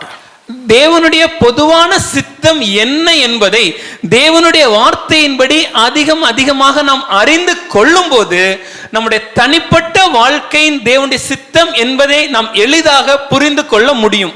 You know what kind of people we are? நாம் எப்படிப்பட்ட ஜனங்க தெரியுமா? We don't read Bible. வேதத்தை வாசிக்க மாட்டோம். We don't spend time with the word of God. தேவனுடைய வார்த்தையில நேரம் செலவழிக்க மாட்டோம். அப்படியே ஆவியிலே நடப்போம். We always walk in spirit. பாதி பேருக்கு புரியல நினைக்கிறேன். You don't know what is there in the scripture. தேவனுடைய வார்த்தையில் என்ன இருக்கிறது என்பதை நாம் அறிந்து கொள்ளவில்லை. But simply you claim that, okay, I feel this is right. ஆனா நாம் என்ன சொல்றோம்? எனக்கு தோணுதுங்க இந்த இதுதான் தேவனுடைய சித்தம், இது கரெக்ட்டா இருக்கும்னு. Let me get into deeper. இன்னும் கொஞ்சம் ஆழமா சொல்றேனே. Get ready. தயாரா இருங்க. I feel like Spirit of God is saying that. ஆவியானவர் என்னிடத்தில் இதை சொல்கிறார். Oh, let me get into deeper, much deeper. இன்னும் ஆழமா சொல்றேனே. God is saying that. தேவன் சொல்கிறார். If you don't know what God had already said, how can you judge or how can you discern what God is saying now? தேவன் முன்னமே என்ன சொல்லியிருக்கிறார் என்பதை வேதத்திலிருந்து நாம் அறிந்து கொள்ளவில்லை என்றால் இப்ப சொல்றது தேவனா இல்லையாங்கறத நம்ம எப்படி நிதானிக்க முடியும்? ஒரு சின்ன டெஸ்ட் வச்சுக்கலாம். Let me have a quick test. நீங்க ஜெனியூனா உங்க ஹார்ட்ல மட்டும் ஆன்சர் பண்ணுங்க. You can answer only to your heart but in a genuine way. Don't open your mouth and say it. வாய்களை திறந்து சொல்ல வேண்டாம். அப்புறம் நீங்க மட்டும் தான் கெட்டவங்க மாதிரி தெரிஞ்சிருவீங்க. And then everybody will think that you are எல்லாரும் அந்த கேட்டகரி தான். We all belong to that same category. Let me tell you one illustration. ஒரு எடுத்துக்காட்டு சொல்றேனே. You are looking for an alliance for your son. உங்களுடைய மகனுக்காக ஒரு திருமண வரனை நாம் எதிர்பார்த்திருக்கிறோம். And your son is a good son and raised in the godly values and working in IT. நம்முடைய மகன் ரொம்ப நல்ல பையன், ஒரு கிறிஸ்தவ அவனுடைய வேதத்தின்படியே ஒரு நல்ல நீதிமானாக வளர்க்கப்பட்டு ஒரு நல்ல ஐடி கம்பெனில வேலை பார்க்கிறார். நம்ம செல்வின் மாதிரி வச்சிடுங்களேன். Consider that it is me. But noted that he became a father already. ஆனா எனக்கு ஆல்ரெடி திருமணமே குழந்தை இருக்கு. அந்த சர்ச்சில ஒரு பையன் இருக்கான், டிரான்ஸ்லேட் பண்ணுவா அப்படின்ற கூடாதுல. Okay, so it's a good boy. ஒரு நல்ல பையனா இருக்க வேண்டும்னு வச்சுக்கோங்க. So now you are looking for an alliance. இப்போ அவனுக்கு ஒரு வரன் நாம் தேடிக்கொண்டிருக்கிறோம். So you are telling to the pastor, maybe somebody is telling to me, okay, we need to find alliance for Sylvan. இப்பொழுது போதகர்கள் வந்து ஐயா நம்ம சில்வனுக்கு ஒரு பெண் பார்க்கணுமே அப்படி சொல்றோம். Then I give two options. அப்போ ரெண்டு விதமான ஒரு சந்தர்ப்ப வாய்ப்புகளை நான் கொடுக்கிறேன். Option 1. முதல் சந்தர்ப்பம், I know Sylvan is a godly person. எனக்கு தெரியும் சில்வன் ஒரு தெய்வ பக்தியுடையதான். And have some mission minded. அவனுக்கு சில மிஷன் குறித்த காரியங்களும் உண்டு. And he wants to do ministry. அவனுக்கு ஊழியம் செய்யணும்னு ஒரு ஆர்வம் இருக்கு. I think he is going to resign the job and doing the ministry. வேலையை ராஜினாமா செய்து ஊழியம் செய்யணுங்கிற ஆசையும் இருக்கு. என்னடா ஒப்புதல் வாக்குமூலம் வாங்குற மாதிரியே கேக்குறா அப்படி. So kind of, yeah, he has all the way such kind of vision. அப்படிப்பட்ட தரிசனங்கள் நமக்கு உண்டு. I know one family. எனக்கு ஒரு குடும்பம் தெரியும். And they are related to a pastor. அவங்க ஒரு போதகருக்கு ஒரு சொந்தங்கள் தான். And I saw that the daughter. அவங்களுடைய பொண்ணையை நான் பார்த்திருக்கிறேன். Very pious. ரொம்ப தேவபக்தி உள்ள மகள். Very soft. ரொம்ப மென்மையானவங்க. Taking care of the VBS. அவங்க சபையில இருக்கக்கூடிய வேதாகம விடுமுறை வேதாகம் பள்ளியெல்லாம் பார்த்துப்பாங்க. And sometimes ministering to the youth. அது மாத்திரம் இல்லாம யூத் பிள்ளைங்களுக்கும் ஊழியம் செய்வாங்க. And like a very good testimony. நல்ல ஒரு சாட்சியுள்ள மகள். And I think she completed some degree. எனக்கு தெரிஞ்சு ஏதோ ஒரு டிகிரி முடிச்சிருக்காங்கன்னு But நினைக்கிறேன். this guy is ME. ஆனா இந்த பையன் ME முடிச்சிருக்காரு. But she is finished some degree. I don't know whether BA or BSc. எனக்கு தெரியல அந்த அம்மா BA BSc ஏதோ ஒன்னு படிச்சிருந்தாங்க. And she is not working. வேலையெல்லாம் பார்க்கல. She is trying for a teacher job and kind of. ஒரு எங்கயாவது ஒரு ஆசிரியர் வேலை கிடைக்குமான்னு தேடிக்கொண்டிருக்காங்க. And his father is no more. Her father is no more. அவங்க அப்பாவும் கர்த்தருக்குள் நித்திரை அடைந்தார். And very such a poor background. கொஞ்சம் ஏழ்மையான குடும்பம் தான். But she is godly. ஆனா அவங்க ரொம்ப தேவபக்தி உள்ள மகள். She is pious. நல்ல மகள். Ministry minded. ஊழிய ஒரு ஆர்வம் இருக்கு. And get ready to dedicate her life to God. தன்னுடைய வாழ்க்கையை தேவனுக்காக அர்ப்பணம் செய்யக்கூடிய இருதயம் உடையவள். Okay, that is the one profile. இது ஒரு விதமான ஒரு வரன் இருக்கு. And maybe I am from Sylvan's family. ஒருவேளை ஐயா வந்து என்னுடைய குடும்பம் வைத்துக் கொள்வோம். Wow, very nice. நல்ல வரன்பா. Is there any other profile you have? வேற ஏதாவது வரன் இருக்கா? One more profile is there. இன்னொரு ஒரு வரன் இருக்கு. That is southern part of India, coming from southern part of India. அது நம்முடைய இந்திய தேசத்தின் தென் பகுதியை சேர்ந்தவங்க. And 3 seas are kissing that particular place. முக்கடலும் சங்கமிக்கும் இடம். கன்னியாகுமரி சொன்னா தப்பாயிடும். Such kind of place. அந்த இடத்துல இருந்து. And she is the only one daughter. அவங்களுக்கு ஒரே மகள் தான். No brothers, no sisters. அண்ணன் தங்கச்சி வேற யாரும் கிடையாது. And nobody is there to take care of their business. அவங்களுடைய வியாபாரத்தை பார்த்துக் கொள்வதற்கு வேற யாரும் இல்ல. Oh, let me look at my notes so that I will not miss out anything. என்னோட நோட்ஸ் பாத்துக்கிறேன், எதை மிஸ் பண்ணிர கூடாது. And she is working. வேலை பார்க்கறாங்க. Finished ME முடிச்சிருக்காங்க. And working in IT company. தொழில்நுட்ப துறையில வேலை பார்க்கறாங்க. Here in Chennai only. சென்னையில தான் வேலை பார்க்கறாங்க. Oh, none to handle the property. அவங்களுடைய சொத்தெல்லாம் பாத்துக்கிறதுக்கு வேற யாரும் இல்ல. But she is also going to the church. அவங்களும் சபைக்கு செல்வாங்க. Some church in Chennai she is going. சென்னையில ஏதோ ஒரு சபைக்கு அவங்க போவாங்க. Fantastic. அருமையானது. So now you tell me which one you really looking for. இப்போ நீங்க சொல்லுங்க இந்த ரெண்டுல எது உங்களுக்கு பிடித்தமான ஒன்று? We are good Christians. நம்ம ரொம்ப நல்ல கிறிஸ்தவங்க தான். டக்குன்னு சொல்ல மாட்டோம். Immediately will not say. Pastor வீட்டுக்கு போயிட்டு pastor let me go to the home, ஜெபம் பண்ணிட்டு pray, ஆண்டவர் என்ன சொல்றாருன்னு வந்து சொல்றேன் pastor. and then will come and tell you what God leads me. நான் இப்பவே சொல்லுவேன் ஆண்டவர் கிட்ட என்ன சொல்லுவாருன்னு. But I know what God will tell you right now itself. அதே நீங்க போய் ஜெபம் பண்ணி கேட்டிட்டு. Why should you go and ask? நான் இப்ப சொல்றேன் கர்த்தர் என்ன அடுத்த வாரம் சொல்றாரு, நான் இப்ப சொல்றேன். I can tell and prophecy now what God is going to tell next week unto you. Prophecy என்ன சொன்னே? Yeah, kind of. ஆவியானவர் நடத்துறபடி as the spirit leads, will come and tell you pastor. நாங்க உங்கள்ட்ட வந்து சொல்கிறோம் போதகரே. And they will go. அவங்க போயிட்டு they will pray. ஜெபிப்பாங்க.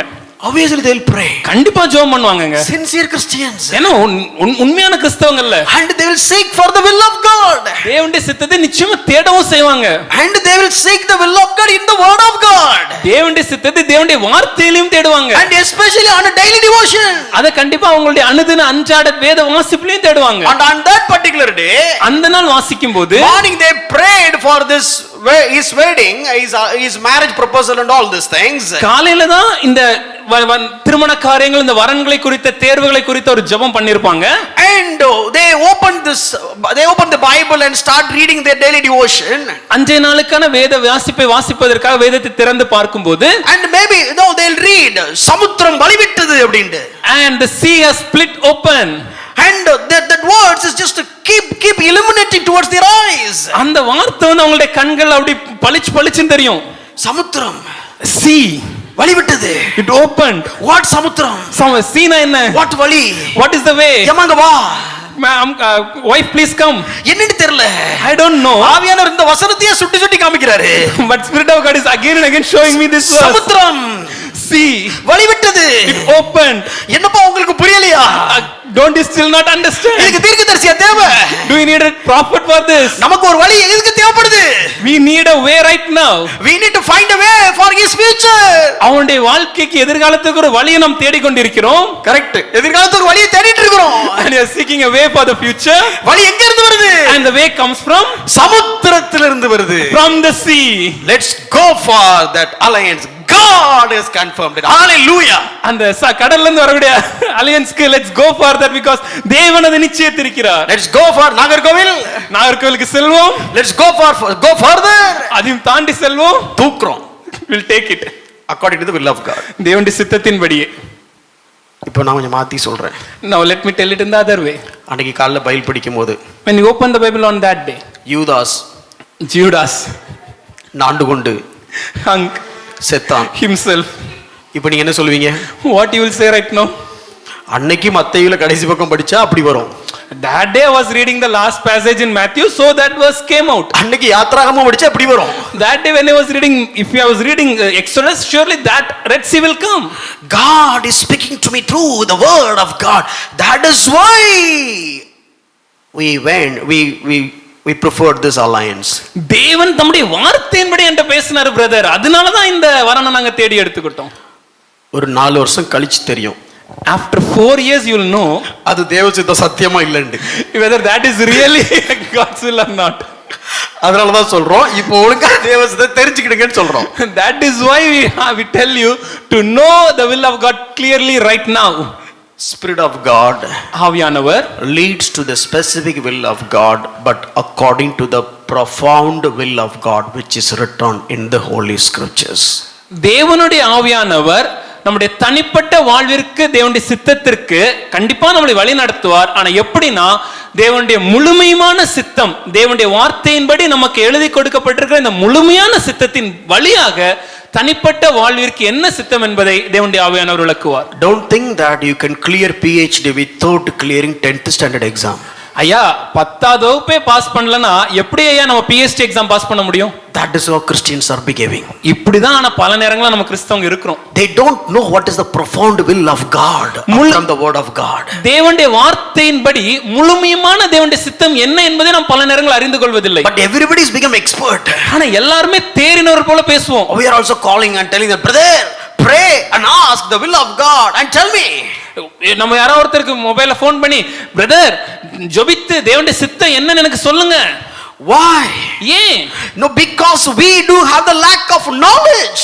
இந்த தேவனுடைய அறிவு நமக்கு குறைபட்டு காணப்படுதுனால தான் இப்படி இருக்கிறோம். Oh, maybe few of you will not like it. ஒரு சிலருக்கு நான் சொல்றது பிடிக்காம கூட இருக்கலாம். I don't mind. அதை குறித்து நான் கவலைப்படுவதில்லை. I'll show you from the verse. நான் வேத வசனத்தை காண்பிக்க விரும்புகிறேன். Nothing wrong in going praying with somebody. ஒரு இடத்துக்கு சென்று ஜெபிப்பது தவறல்ல. But the Christian world is got deviated and divert from the truth. ஆனா இன்னைக்கு கிறிஸ்தவ உலகம் தேவனுடைய சத்தியத்திலிருந்து வழி விலகி சத்தியத்தை விட்டு எங்கேயோ சென்று கொண்டிருக்கிறது. So the first thing is we need to know the will of God from the word of God. அப்பனா முதல் காரியம் என்னன்னா கர்த்தருடைய சித்தத்தை கர்த்தருடைய வார்த்தையின்படி நாம் அறிந்து கொள்ள வேண்டும். How does it look like? அது எப்படியா காணப்படும்? Let's know how does look like.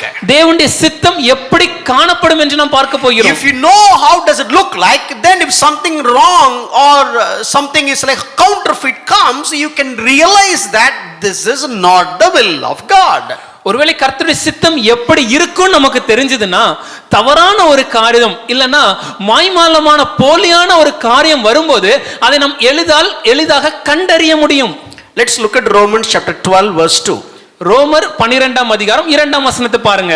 Do not be conformed to this world, but be transformed by the renewal of your mind, that by testing you may discern what is the will of God. What kind of will of God it is?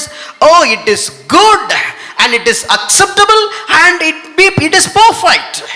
நீங்கள் இந்த பிரபஞ்சத்துக்கு ஒத்த வேஷம் தெரியாமல் தேவனுடைய சித்தம் இன்னதென்று பகுத்தறியத்தக்கதாக உங்கள் மனம் புதிதாக வேண்டும், அதன்படி மறுரூபமாக பவுல் சொல்லும்போது, இந்த சித்தம் எப்படிப்பட்ட சித்தம்?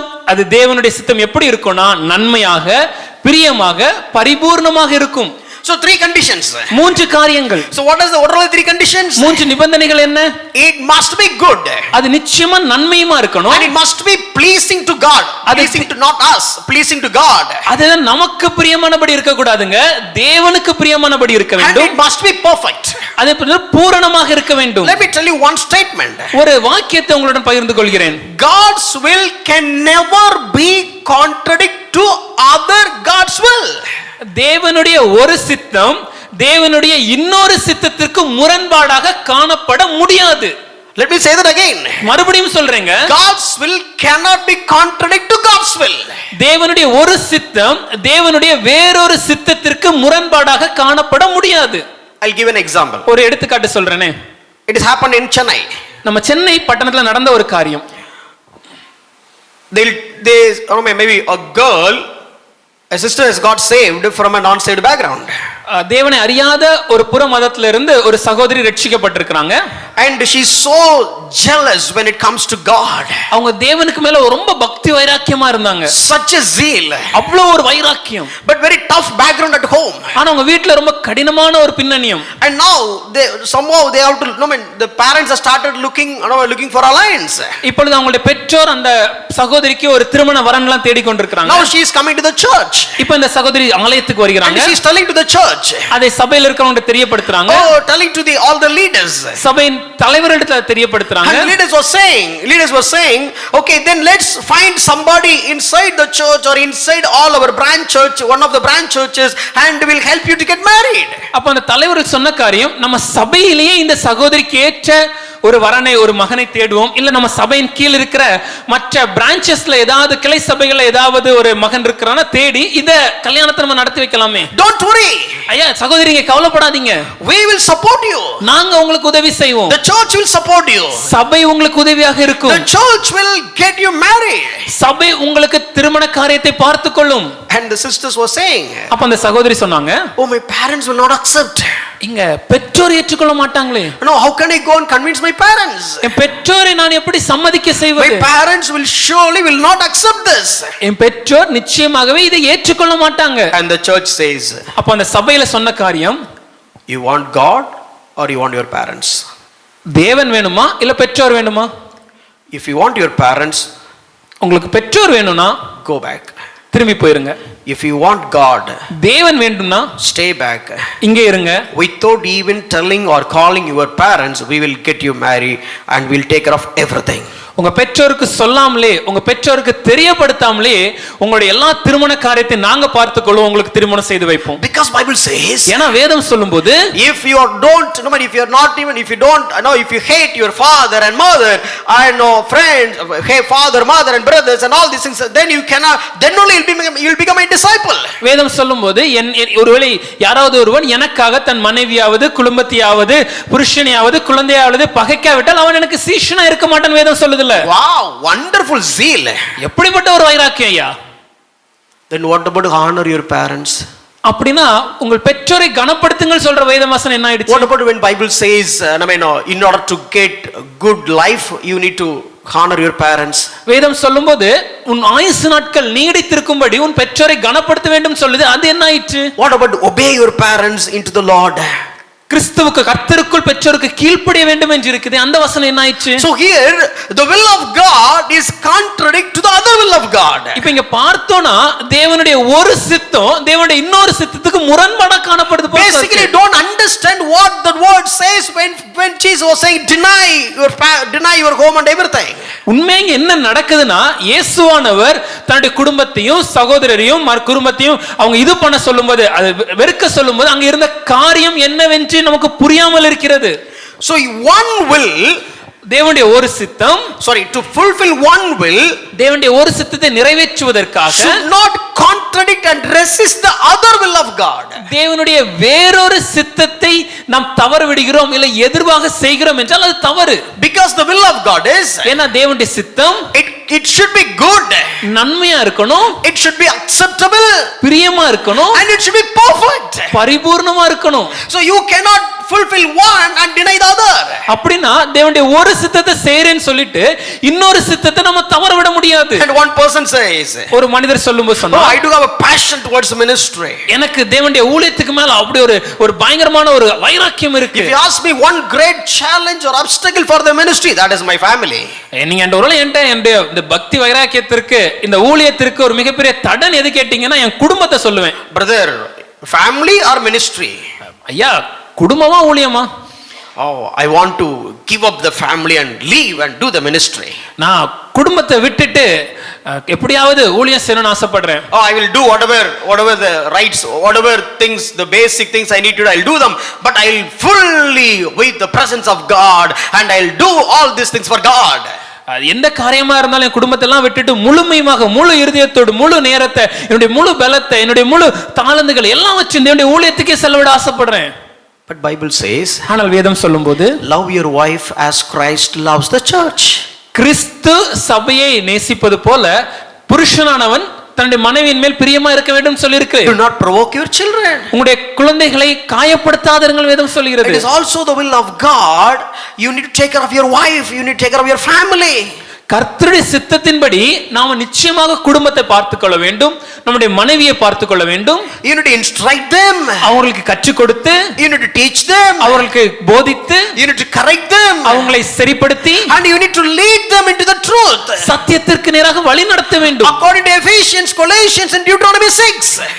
உபாகமம் 6ஆம் அதிகாரம், கொலோசியர் மற்றும் எபேசியர் நிருபங்களை இதை நாம் வாசிக்கிறோம். So even if you are doing the ministry, you need to understand the qualifications of the minister of God. ஊழியமே செய்தாலும் ஒரு ஊழியக்காரனுடைய தகுதிகள் என்னென்று வேதம் என்ன சொல்லி இருக்குதுன்னு நமக்கு புரியணும். How can you give up everything and go for the ministry? குடும்பத்தை அப்படி உதாசீனப்படுத்தி நான் ஊழியத்துக்கு போறேன்னு சொல்றது எப்படி சரியாகும்? Especially wife. அதுவும் மனைவியை உதாசீனப்படுத்தி விட்டு. Why wife? ஏன் மனைவி சொல்றோம்? Bible says, வேதம் சொல்லும்போது wife will come, மனைவி வருவாங்க, not in a perfect manner. முழுமையாக வருவாங்கன்னு சொல்லல. பெர்ஃபெக்ட்டா இருப்பாங்கன்னு பைபிள் சொல்லல. Bible didn't say that they'll be perfect. அப்ப பெர்ஃபெக்ட் இல்லாம இருப்பாங்கன்னு எங்க சொல்லுது என்ன கேட்காதீங்க. Then don't ask me where it says they'll not be perfect. But Bible says, ஆனால் வேதம் சொல்லும்போது, if you read Ephesians chapter 5 25 26, எபேசியர் 5ஆம் அதிகாரம் 25 26 வசனங்களை நீங்க வாசித்தீர்கள் என்றால், they will come with all the iniquities or the கரை திரையோடு வருவாங்க. They'll come with spots, they'll come with some blame, and you need to wash them by the word. வேதத்தினால் அவர்களை கழுவி பரிசுத்தப்படுத்தி, which means basically Bible is talking about the church and Christ. அங்க வேதம் எதை குறித்து விளக்குகிறது என்றால் தேவனையும் கிறிஸ்துவையும் சபையாகிய மனவாட்டியும் குறித்து. So God is just washing us. தேவன் நம்மை கரைதிரைகளால் மாற்றி கொண்டிருக்கிறார் by using his word. அவருடைய வார்த்தையின் மூலமாக. In that same way, அதே போல husband should wash the wife. புருஷனானவன் தன்னுடைய மனைவியை பார்க்க வேண்டும், அவங்களை கழுவ வேண்டும் with the word. வார்த்தையின் மூலமாக. Noted that not in the other way. அது மாறி இல்ல, இங்க எப்படி இருக்குன்னு கரெக்ட்டா பாருங்க. Husbands rise up. ஆகவே புருஷர்களே புருஷராய் நடந்து கொள்ளுங்கள். நான் ரைஸ் அப் நினைச்சு நின்றீங்களா நினைச்சேன். What I'm trying to say is, it is your responsibility to prepare the bride. இது ஒவ்வொரு புருஷனுடைய கடமை, தன்னுடைய மனவாட்டியை தயார் செய்வது கணவரின் கடமை. So in the same way, அதே போல the will of God தேவனுடைய சித்தம் will never contradict to any other will of God.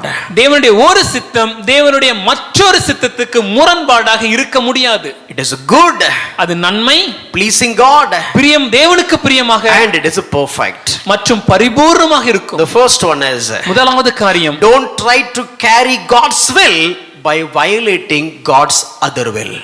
தேவனுடைய ஒரு சித்தத்தை நிறைவேற்ற தவறிவிட்டு இல்ல அதை தவறுதலாக செய்துவிட்டு நான் தேவனுடைய சித்தத்தை நிறைவேற்றுகிறேன் இல்ல சுமந்து செல்கிறேன்னு சொல்ல முடியாதுங்க. The second point, இரண்டாவது காரியம், the first one I said, முதலாவது it is a perfect will. அது நன்மை. The second one, மன்னிக்கும், அது பரிபூர்ணமான சித்தமா இருக்கும். இரண்டாவதாக the second one is, The will of God is always contradict to your flesh. தேவனுடைய சித்தம் எப்பொழுதுமே நம்முடைய சுயத்திற்கு விரோதமாகவே காணப்படும். Let me show you from the scripture. ஒரு சில வசனங்களை காண்பிக்கிறேன். 1 Peter 1 பேதுரு chapter 4 4ஆம் அதிகாரம் verse 1 verse 2. இரண்டாவது வசனம்.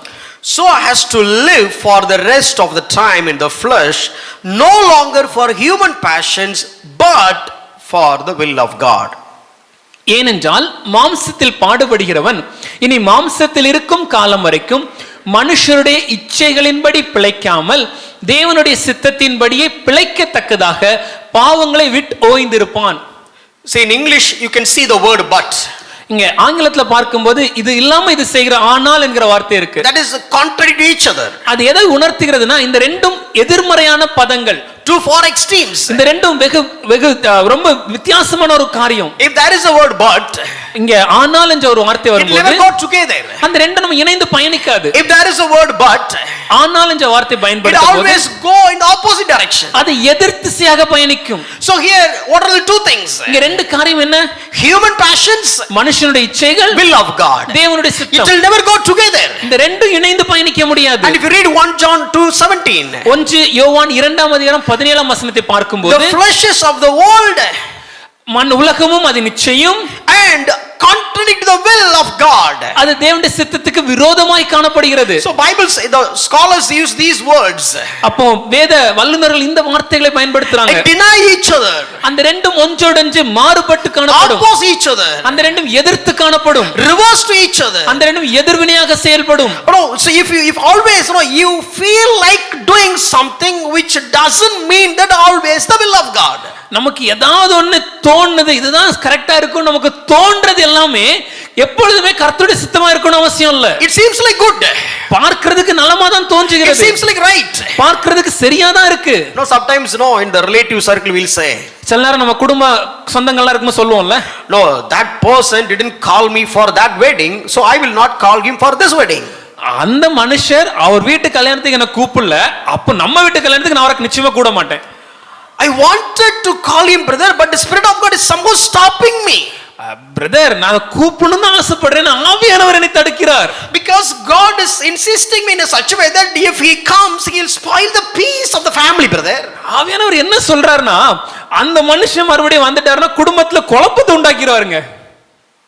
நான் சொல்ற இந்த மாதிரி விஷயம் இங்க இருக்க யாருக்குமே சம்பந்தம் இல்ல.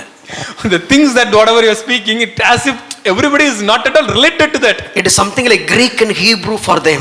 அதேதோ கிரேக்க மொழி எபிரேய மொழியில பேசுற மாதிரி கேக்குது. Because எல்லாரோடும் சமாதானமாக இருக்க கற்றுக்கொண்டவர்கள். Because you people have been living in peace with all men. With all the people. எல்லா ஜனங்களோடும். And whenever they put the white cover, அது எப்பொழுதெல்லாம் அவங்களுக்கு அந்த கல்யாணத்துக்கு பரிசு பொருளை கொடுக்கும்போது if they give 500 ரூபாய் கொடுத்தாங்கன்னா we'll check the note. நம்ம எழுதி வச்ச நோட்டை திருப்பி yes he has given 500 ரூபாய் கொடுத்திருக்காரு. now what we can do? இப்ப நம்ம என்ன செய்யணும்? extra 50 ஒரு 50 கூட வச்சு 550 550 செஞ்சிருவோமே.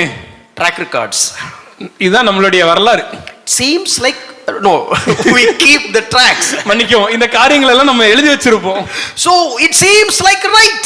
பார்ப்பதற்கு சரியா தோன்றுகிறது. it seems like you are repeating whatever they do.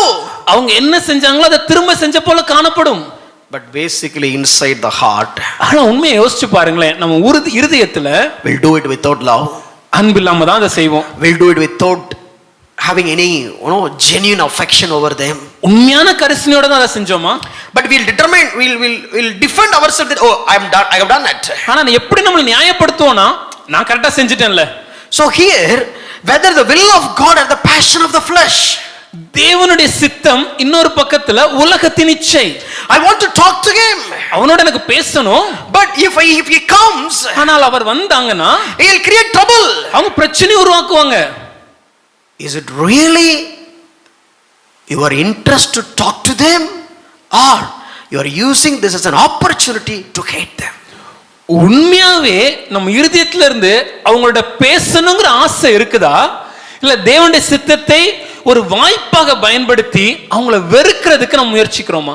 எடுத்ததுக்கெல்லாம் சும்மா தேவ சித்தம் இல்ல பிரதர், தேவ சித்தம் இல்ல பிரதர் நடிச்சு விட கூடாது. for anything and everything many times we say that it is not the will of God and we just use it as if it's something.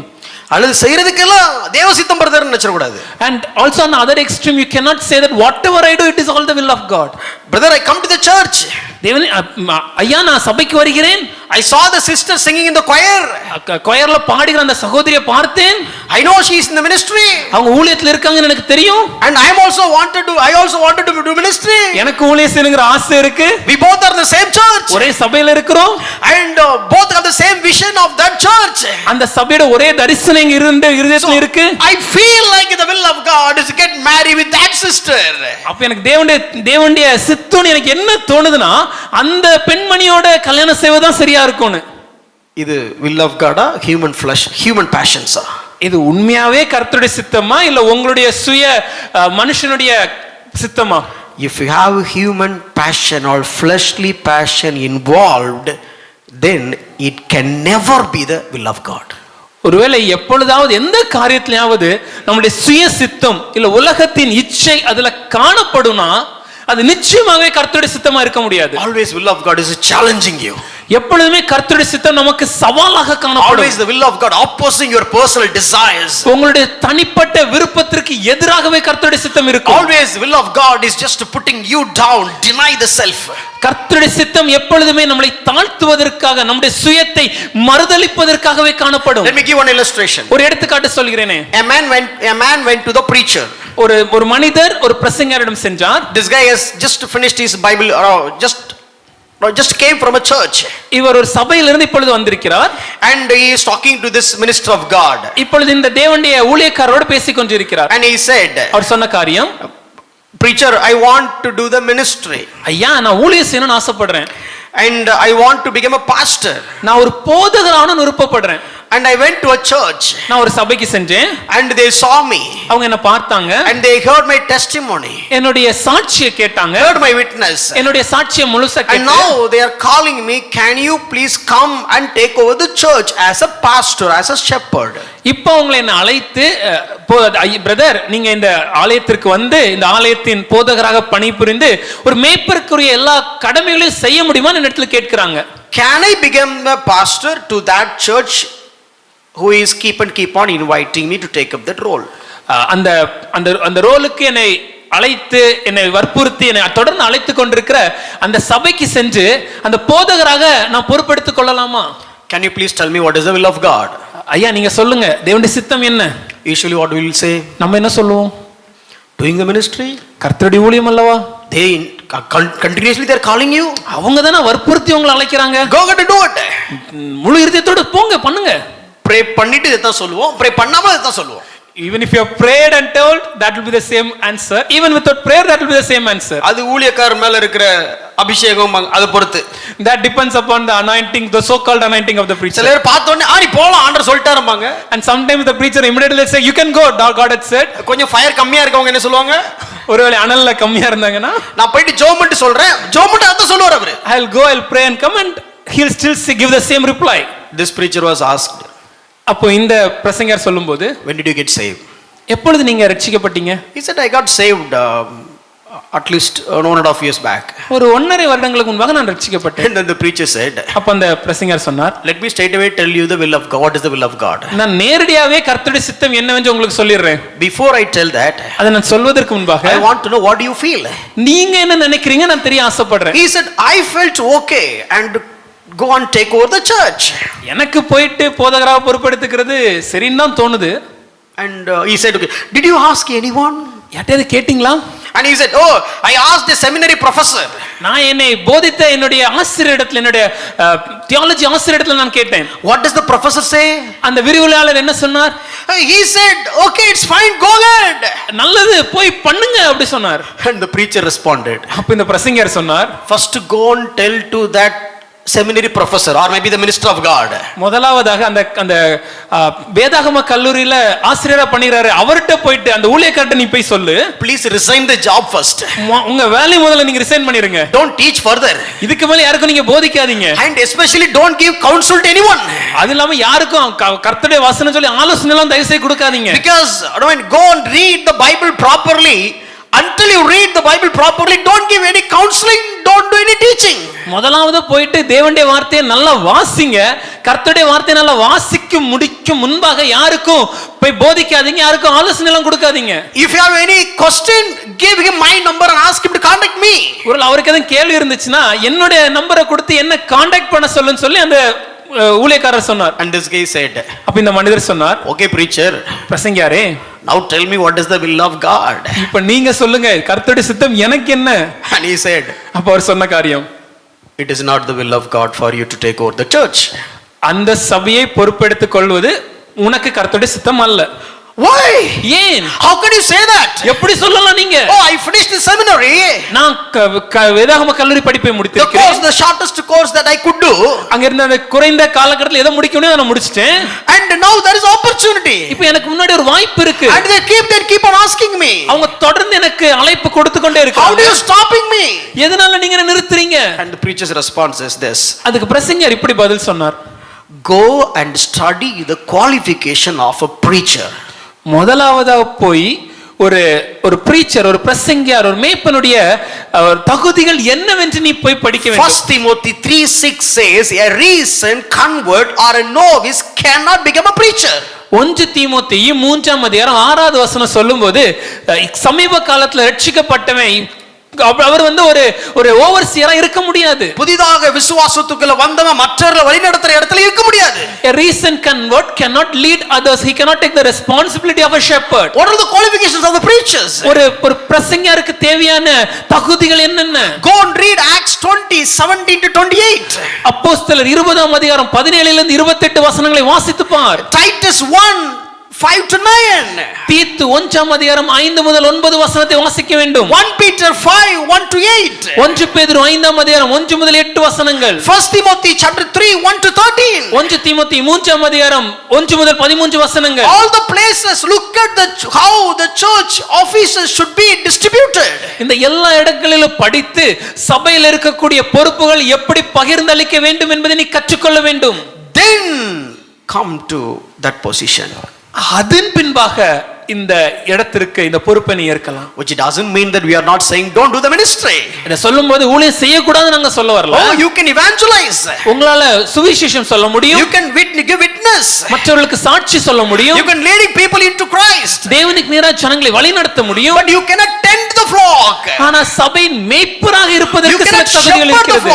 ஒரு மேய்ப்பருடைய பொறுப்பை செய்ய முடியாது. It's a very thin line difference. இங்க ஒரு மெல்லிய கோடு தான் ஒரு வித்தியாசம். Of course you can do the ministry. ஊழியத்தை நிச்சயமாக செய்யலாம். But what ministry when according to the word of God? You need to know the will of God. ஆனா எந்த விதமான ஊழியம் எப்ப செய்ய முடியும் என்பதை எல்லாம் கர்த்தருடைய சித்தத்தை கர்த்தருடைய வசனத்தின்படி அறிந்து கொண்டு செய்ய வேண்டும். He wants to do it. அவனுக்கு செய்யணும்ங்கற ஒரு ஆர்வம் இருந்தது. His flesh wants to do the ministry. அவருடைய ஆசை, அவருடைய விருப்பம் என்னன்னா எப்படியாவது அந்த ஊழியத்தை செய்ய வேண்டும். 50 people will follow me. 50 ஜனங்கள் என்னை பின்பற்றி வருவாங்க. And 50 families will celebrate me. 50 குடும்பங்கள் என்னை வைத்து கொண்டாடும். Oh, I can have governance over 50 families. 50 குடும்பங்களுக்கு மேல் எனக்கு ஒரு கவர்னன்ஸ் ஆளுகை இருக்கும். Oh, just I got saved. இப்பொழுது நான் ரட்சிக்கப்பட்டேன். Oh, God raised me up. தேவன் என்னை உயர்த்தினார். Giving me the congregation. எனக்கு ஒரு சபையை கொடுத்தார். Here I am like a leader for 50 people. 50 ஜனங்களுக்கு என்னை ஒரு தலைவராக ஏற்படுத்தினார். No. இல்லையா? No, you are not yet ready. இல்ல, நீங்க இன்னும் தயாராகல. Shepherding is different from evangelizing and witnessing. ஒரு சபையை மேய்க்கிறது என்பது, சபைக்கு மேய்ப்பராக இருப்பது என்பது ஒரு சுவிசேஷம் சொல்வதை போல இல்ல ஊழியம் செய்வதை போல ஒன்றான காரியம் அல்ல. Many times we don't even know this. பல நேரம் இதை குறித்து நாம் அறிந்து கொள்வதில்லை. Simply raising people and making them as shepherd in small churches and carousels. பல நேரங்கள்ல எல்லா ஜனங்களையும் அவர்களுக்கு சில பொறுப்புகளை கொடுத்து தலைவர்களாக நம்ம சிறு சபைகளை வைத்து விடுகிறோம். Will create problems later point of time. அது பின்னாட்கள பிரச்சனைகளை உருவாக்குகிறது. The only thing is, ஒரே காரியம், we really don't know the will of God. இது ஏன் நடக்குதுன்னா கர்த்தருடைய சித்தம் என்னவென்று நாம் முழுமையாக அறிந்து கொள்ளாமல் இருப்பதால். Our flesh decides. நம்மளுடைய சுயம் சிலவற்றை தீர்மானிக்கிறது. Okay, whom you need to raise the church, which person are going to raise in the church? சபையில் யாரை அடுத்த காரியங்களுக்கு பயன்படுத்த வேண்டும்? Obviously my uncle. கண்டிப்பா என்னுடைய மாமாட்ட சொல்லலாம். My uncle is elder. எங்க மாமா முதியவர் தான். And my uncle knows everything. எங்க மாமாக்கு எல்லா காரியங்களும் தெரியும். He has all the administration. அவங்களுக்கு எல்லா நிர்வாகம் அறிவு இருக்கு. And I know he is praying. அவர் ஜெபிப்பார்னு எனக்கு தெரியும். Is it your fleshly passion or is it the will of God? இது உங்களுடைய சுய இச்சையா இல்ல கர்த்தருடைய சித்தமா? The will of God is always contradict to your fleshly passions. கர்த்தருடைய சித்தமானது எப்பொழுதுமே நம்முடைய சுய மாம்ச இச்சைகளுக்கு விரோதமாக காணப்படும். ரொம்ப புரியுற மாதிரி சிம்பிளா ஒரே லைன்ல சொல்லணும்னா, to put in a very layman terms in one line, ஏதாவது ஒரு காரியத்துக்கு கர்த்தருடைய சித்தம் கேட்டு முடிச்ச உடனே உங்களுக்கு பிடிச்ச சாய்ஸை நீங்க தேர்ந்தெடுத்தீங்கன்னா, do the check once again. whenever you want to identify the will of God and you have found the will of God and it is aligned to what your heart desires, மறுபடியும் கொஞ்சம் சோதிச்சு நிதானிச்சு பாருங்க, உண்மையாவே அது கர்த்தருடைய சித்தம் தானா இல்ல உங்க சுய சித்தமான? When you choose, you are in a neutral or you are inclined your fleshly passions. ஏதாவது ஒரு காரியத்தை முடிவு செய்யும்போது நம்ம நடுநிலைமையாக தேர்ந்தெடுக்கிறோமா இல்ல நம்முடைய சுய சித்தத்தை விருப்பத்திற்கு இசைந்து காரியங்களை முடிவெடுக்கிறோமா? And we take other step. இல்ல இன்னொரு காரியம் இருக்கு. Don't take me wrong. என்ன தப்பா எடுத்துக்காதீங்க. These are all the problems in Christianity. இதெல்லாம் தான் இன்றைய கிறிஸ்தவ உலகத்துல காணப்படும் பிரச்சனைகள். We don't hear all these things. இந்த காரியங்களை நாம் கேட்பதில்லை. We read slow on the top of the maybe the surface reading and surface following. மேலோட்டமாகவே வசனங்களை வாசித்து மேலோட்டமாக ஒரு கிறிஸ்தவனாக வாழ்ந்து விடுகிறோம். No, I was like that. அப்படிதான் நானும் முன்னாடி இருந்தேன். I called many people. பலருக்கு நான் அழைப்பேன். Brother, ஐயா, could you please pray and let me know what is the will of God for this matter? இந்த இடத்திற்கு இல்ல இந்த நேரத்திற்கு நீங்க ஜெபித்து கர்த்தருடைய சித்தம் என்னன்னு எனக்கு சொல்லுங்க. Let me deal that quickly and move on. அதை வெகுவா நான் உங்களுக்கு சொல்லிவிட்டு அடுத்த காரியத்தை கடந்து செல்ல போறேன். Sometimes we call people. சிலருக்கு கால் பண்ணுவோம். What God is saying about this? Tell me, brother. Please ask God and tell me. இந்த காரியத்தை குறித்து தேவன் என்ன சொல்ல விரும்புகிறார் ஐயா, நீங்க ஜெபித்து எனக்கு நீங்க சொல்லுங்க ஐயான்னு கேட்போம். இது சரியா தப்பா? Is it right or wrong? கேட்கல போல இருக்கு. Maybe you didn't listen or hear my words. Can you please translate it again? Many times we call a person, யார்டே ஃபோன் பண்ணிட்டு ஐயா இந்த நேரம் நான் என்ன முடிவு எடுக்கணும் நீங்க ஜெபம் பண்ணி எனக்கு சொல்லுங்க ஐயான்னு சொல்லிட்டு நம்ம ஏதாவது ஊழியக்காரங்கள்ட்ட ஃபோன் பண்ணி கேட்போமே, இது சரியா தவறா? சரியா தப்பா? சரி மாதிரி தான் தெரியுது, தப்பு மாதிரி தெரியுது இல்ல? It looks as if correct, but how can I say it wrong? இப்போ நான் ஒரு let me put couple of statements. இப்போ ஒரு சில காரியங்களை உங்களுக்கு முன்னாடி சொல்றேன். By the way, let me put the disclaimer first. முதலாவதாக அதுக்கு முன்னாடி ஒரு காரியத்தை சொல்லிடுறேன். I will not say whether it is right or wrong. அது தப்பா சரியா நான் சொல்ல போறது இல்ல. Because it's based on the situation. அப்படி நீங்க சொல்லுவீங்க.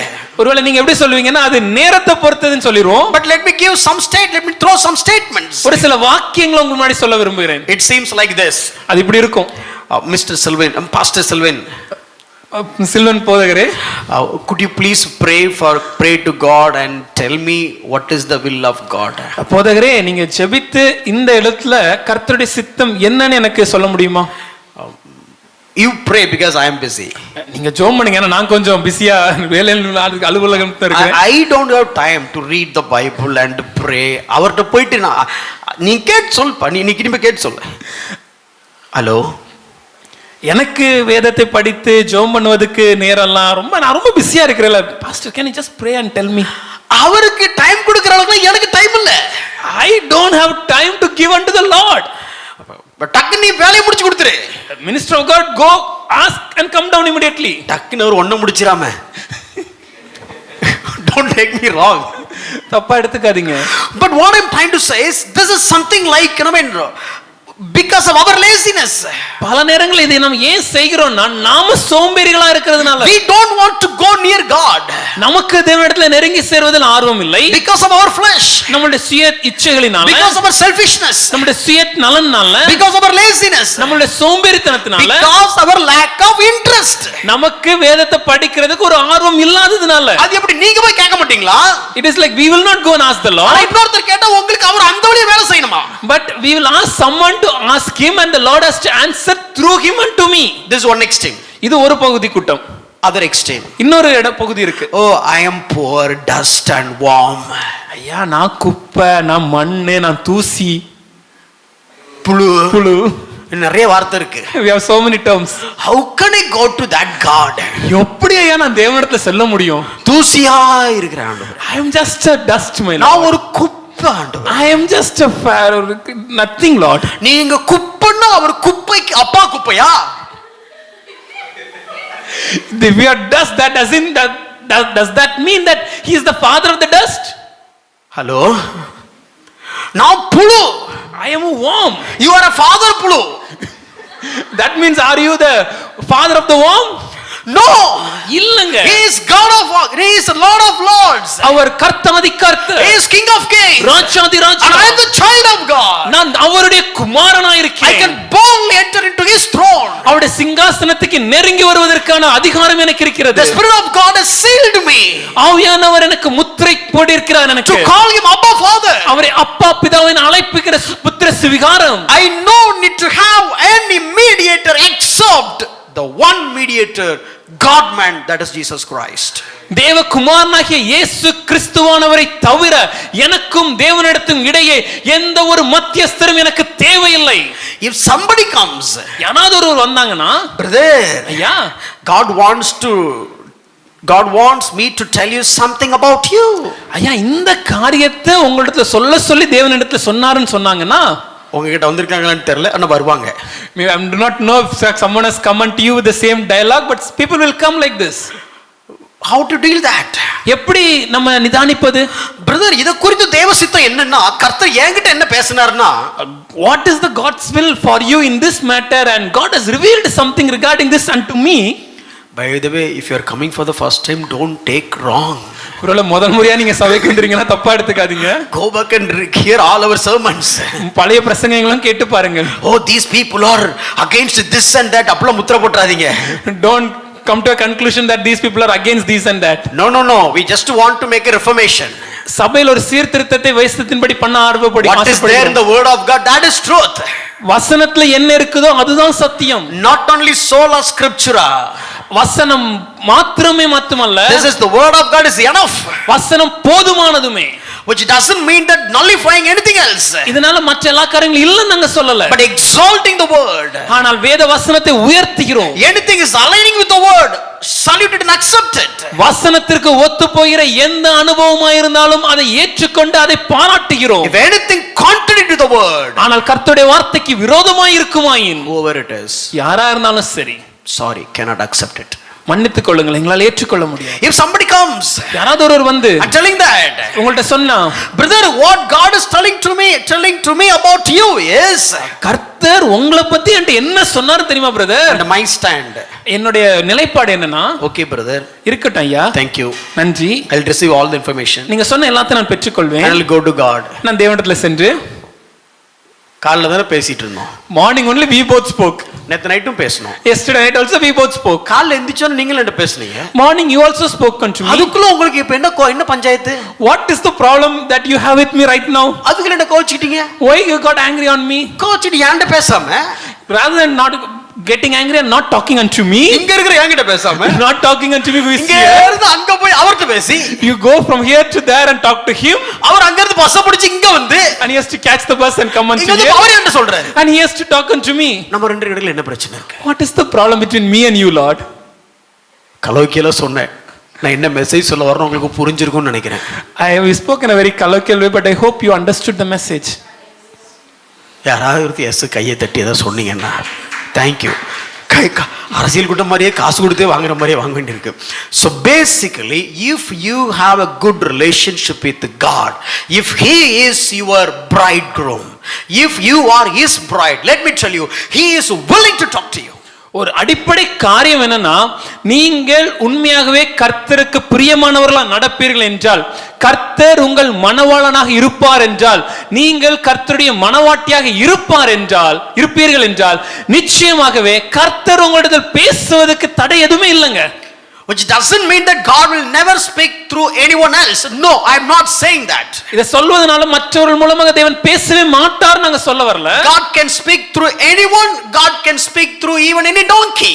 தேவன் யார்னாலும் பேச முடியும், ஏன் கழுதையை கொண்டு கூட தேவன் பேச முடியும். But God is more willing to talk to you personally. ஆனா தேவன் தனிப்பட்ட விதத்துல உங்களோடு பேசுறதுக்கு அவர் விருப்பப்படுகிறவரா இருக்கார். Through the word. கர்த்தருடைய வார்த்தையின்படியாக. Through the inspiration of the Holy Spirit, which is aligned with the profound word of God. கர்த்தருடைய ஆவியானவரின் வழிநடத்தல், கர்த்தருடைய முழுமையான தேவனுடைய சித்தம் வெளிப்படுத்தப்பட்ட இந்த கர்த்தருடைய வார்த்தைக்கு ஒத்தபடியாக.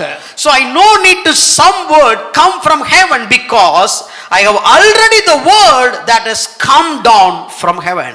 எனக்கு புதிதா ஏதோ ஒரு வார்த்தை பரலோகத்திலிருந்து வரணும்னு அவசியம் இல்லைங்க. ஏனென்றால் எனக்கு ஏற்கனவே கர்த்தருடைய வார்த்தையானது எனக்கு இறங்கி வந்து என்னுடைய கையில் கொடுக்கப்பட்டிருக்கிறது. I no need to have any special word from some special person. ஏதோ ஒரு சிறப்பு மனிதர் ஏதோ ஒரு சிறப்பான வார்த்தை அதெல்லாம் எனக்கு தேவையில்லை. Already the special word that God has given. ஏற்கனவே சிறப்பு மிகுந்த கர்த்தருடைய வார்த்தை எனக்காக கொடுக்கப்பட்டிருக்கிறது. Okay, the first one is the will of God is, முதலாவது என்ன சொன்னோம்? கர்த்தருடைய சித்தம் perfect, பரிபூர்ணமானது. good, please, perfect. அது நன்மை, பிரியம், பரிபூர்ணம். One will not contradict the other will. அவருடைய ஒரு சித்தம் வேறொரு சித்தத்துக்கு முரண்பாடாக இருக்காது. And the second one, இரண்டாவதாக the will of God, கர்த்தருடைய சித்தமானது always contradict your flesh, நம்முடைய சுயத்திற்கு விரோதமாக காணப்படும். the humanly passions, நம்முடைய உலக இச்சைகளுக்கு விரோதமாக. and the very important one, அதை தொடர்ந்து மிக முக்கியமாக, maybe this I know I will not be able to complete it. இத இன்னைக்கு முழுசா சொல்லி முடிக்க முடியாத நேரம் இருக்காது. Maybe I'll start it today, அதனால இன்னைக்கு ஆரம்பித்து we'll try to complete next week. அடுத்த வாரம் இதை முழுசா சொல்லி முடிக்க முயற்சிப்போம். No, அப்படி சத்தம் கேட்டிச்சா அசிரீரியா இருக்குமோ? இது வேற இல்லன்னு வேற அங்க இருந்த அப்பலாம் கேட்கல. அவங்க உற்சாகத்தை நினைச்சு அன்னைக்கு மெய்சில் இருக்குது. நல்ல ஊருக்கு போயிட்டு நல்ல பிரியாணி கிரீட சாப்பிட்டு 2 வாரம் இங்க நாங்க ஆளே இல்லாம சேருக்கு பிரசங்கம் பண்ணிட்டு இருந்தோம் பாக்கோம். Hallelujah. Hallelujah. How many of you want me to complete that today? இங்க இருந்து ஒருத்தர் பொறுமையாவே எடுங்க. அங்க இருந்து ஒரு 3 கை லைட் அப்படி தூக்கிச்சு. நல்ல கவனிங்க, ஒரு கை தூக்குனா கூட நாங்க எடுப்போம். அது ஒரு கை தூக்கலாம், நானா கை தூக்கிடுவேன். We are going to deal that, but not going to complete it today. இன்னைக்கு ஆரம்பிக்க போறோம். நான் முழுதா இன்னைக்கு பார்ப்பதற்கு நேரம் இருக்காது. There are so many things in this one verse. அநேக காரியங்கள் இந்த ஒரு வசனத்துல இருக்கிறது. Maybe next 10 to 15 minutes I'll talk about this verse and close. ஒரு 10-15 நிமிடங்கள் இந்த காரியத்தை குறித்து விவரித்து விட்டு முடிக்க I போகிறோம். have so much to say about this one verse. இந்த ஒரு வசனத்துல சொல்வதற்கு அநேக காரியங்கள் உண்டு. This is the biblical pattern you need to understand. இது ஒரு வேதாகமத்துல காணப்படுற ஒரு பேட்டர்ன், தொடர்ச்சியா இப்படி தான் வருது. Why we need to know the will of God? ஏன் கர்த்தருடைய சித்தத்தை நாம் அறிய வேண்டும்? Because we are going to do something. எதனால நம்ம ஏதாவது ஒரு காரியத்தை செய்ய போறோம். So I'm going to do something. நான் ஒரு காரியத்தை செய்ய போறதுனால whether I can do it or not, that decision I will make based on the will of God. அந்த காரியத்தை செய்யலாமா செய்யக்கூடாதா என்பதை கர்த்தருடைய சித்தத்தின்படி நான் முடிவு செய்வேன். The next one, first point, next point. அடுத்ததாக, whenever I do something, நான் எந்த காரியத்தை செய்ய முற்படும் போதும், before I'm doing it, it is already given birth in my thoughts. அந்த காரியத்தை செய்வதற்கு முன்பாகவே முதலாவதாக அந்த காரியம் என்னுடைய மனதின் எண்ணங்கள்ல உதித்து விடுகிறது. இந்த வேலைக்கு நான் போகிறதுக்கு முன்னதாகவே, even before I go and join that job, I already decided that I'm going to join it. நான் ஏற்கனவே இதுல சேர்வது என்று முடிவு செய்து விட்டேன். So every actions, அப்படினா ஒவ்வொரு முடிவுகளும், it came from a thought. அது ஒரு எண்ணத்திலிருந்து உருவாகிறது. So if you know the will of God, நமக்கு தேவனுடைய சித்தம் தெரிந்திருந்தால், if you want to do anything according to the will of God, நம்ம மன்னிக்கவும் தேவனுடைய சித்தத்தின்படி எல்லாவற்றையும் செய்யணும்னு முடிவு செய்வோம். If you want to do everything according to the will of God, நாம் செய்கிற எல்லாவற்றும் தேவனுடைய சித்தத்தின்படி இருக்கணும் என்றால், before you work on your acts, உங்களுடைய செயல்கள்ல நீங்க காரியங்களை செய்யும் முன்பாக, you need to work on your thoughts. உங்களுடைய எண்ணங்கள் சில காரியங்களை சீர்படுத்த வேண்டும். If the thoughts is filled by the will of God, உங்களுடைய எண்ணங்கள் அனைத்தும் கர்த்தருடைய சித்தத்தின்படி நிறைந்து காணப்படும்னா, if the thoughts is operated by the will of God, உங்கள் எண்ணங்கள் அனைத்தும் கர்த்தருடைய சித்தத்தின்படியே செய்யப்படுமாயின், automatically whatever you do, it will be aligned with the will of God. நிச்சயமாகவே நீங்க எதை செஞ்சாலும் அத கர்த்தரின் சித்தத்தின்படி தான் செய்வீங்க. நான் சொன்னது புரிஞ்சுதுங்க மட்டும் கை தூக்கி இல்லையா சொல்லுங்க. If you understood whatever you were spoken, you can raise your hand and give an hallelujah. புரியாதவங்க கை தூக்கி இல்லையா சொல்லிருங்க. புரியாதவங்க கையை தூக்கி அலையில சொல்லுங்கன்னு சொன்ன போதும் கையில தூக்கினார்களே. Let me say that again. மறுபடியும் அதை விளக்குறேன். இல்ல புரிஞ்சிருச்சு. கண்டிப்பா பண்ணுங்க. Every action it's given birth from a thought. நம்ம எந்த காரியத்தை செய்தாலும் அது எங்க இருந்து ஆரம்பிக்கும்னா ஒரு எண்ணத்திலிருந்து தான் ஆரம்பிக்கும். So a thought, ஒரு எண்ணம், and it became action. அது தொடர்ச்சியாக அது ஒரு செய்வினையாக மாறும். What kind of action you do, it will become a person. நம்ம என்ன செய்றோமோ அதை பொறுத்து தான் நாம ஒரு மனிதனாக ஒரு நபராக நாம் மாறுகிறோம். For example, உதாரணமாக once you got married, திருமணம் ஆன உடனே you'll get expanded. நம்ம வளருவோம். At least one side. At least முன்னாடியாவது மத்திய பிரசத்துல Once you got expanded, வளர்ந்த உடனே and the buttons will not meet each other, நம்ம சட்டை பட்டன்ஸ் எல்லாம் அது கரெக்ட்டா சேராது. and you will decide, அப்ப நம்ம ஒரு முடிவு எடுப்போம். oh, I need to work on it. நம்ம அதுல தான் வேலை செய்யணும்னு. It starts from the thought. ஒரு எண்ணத்துல இருந்து ஆரம்பித்து, oh, I need to go for a diet. நான் உணவு கட்டுப்பாட்டுக்குள்ள வந்து I need to do some workouts. சில உடற்பயிற்சிகள் செய்து, so it became a thought. ஒரு எண்ணத்துல இருந்து now you are taking into action. அதை ஒரு செயலாக மாற்றுகிறோம். and you keep on doing it. அது தொடர்ச்சியாக செய்யும்போது later point of time, பின் நாட்கள்ல the person has got changed.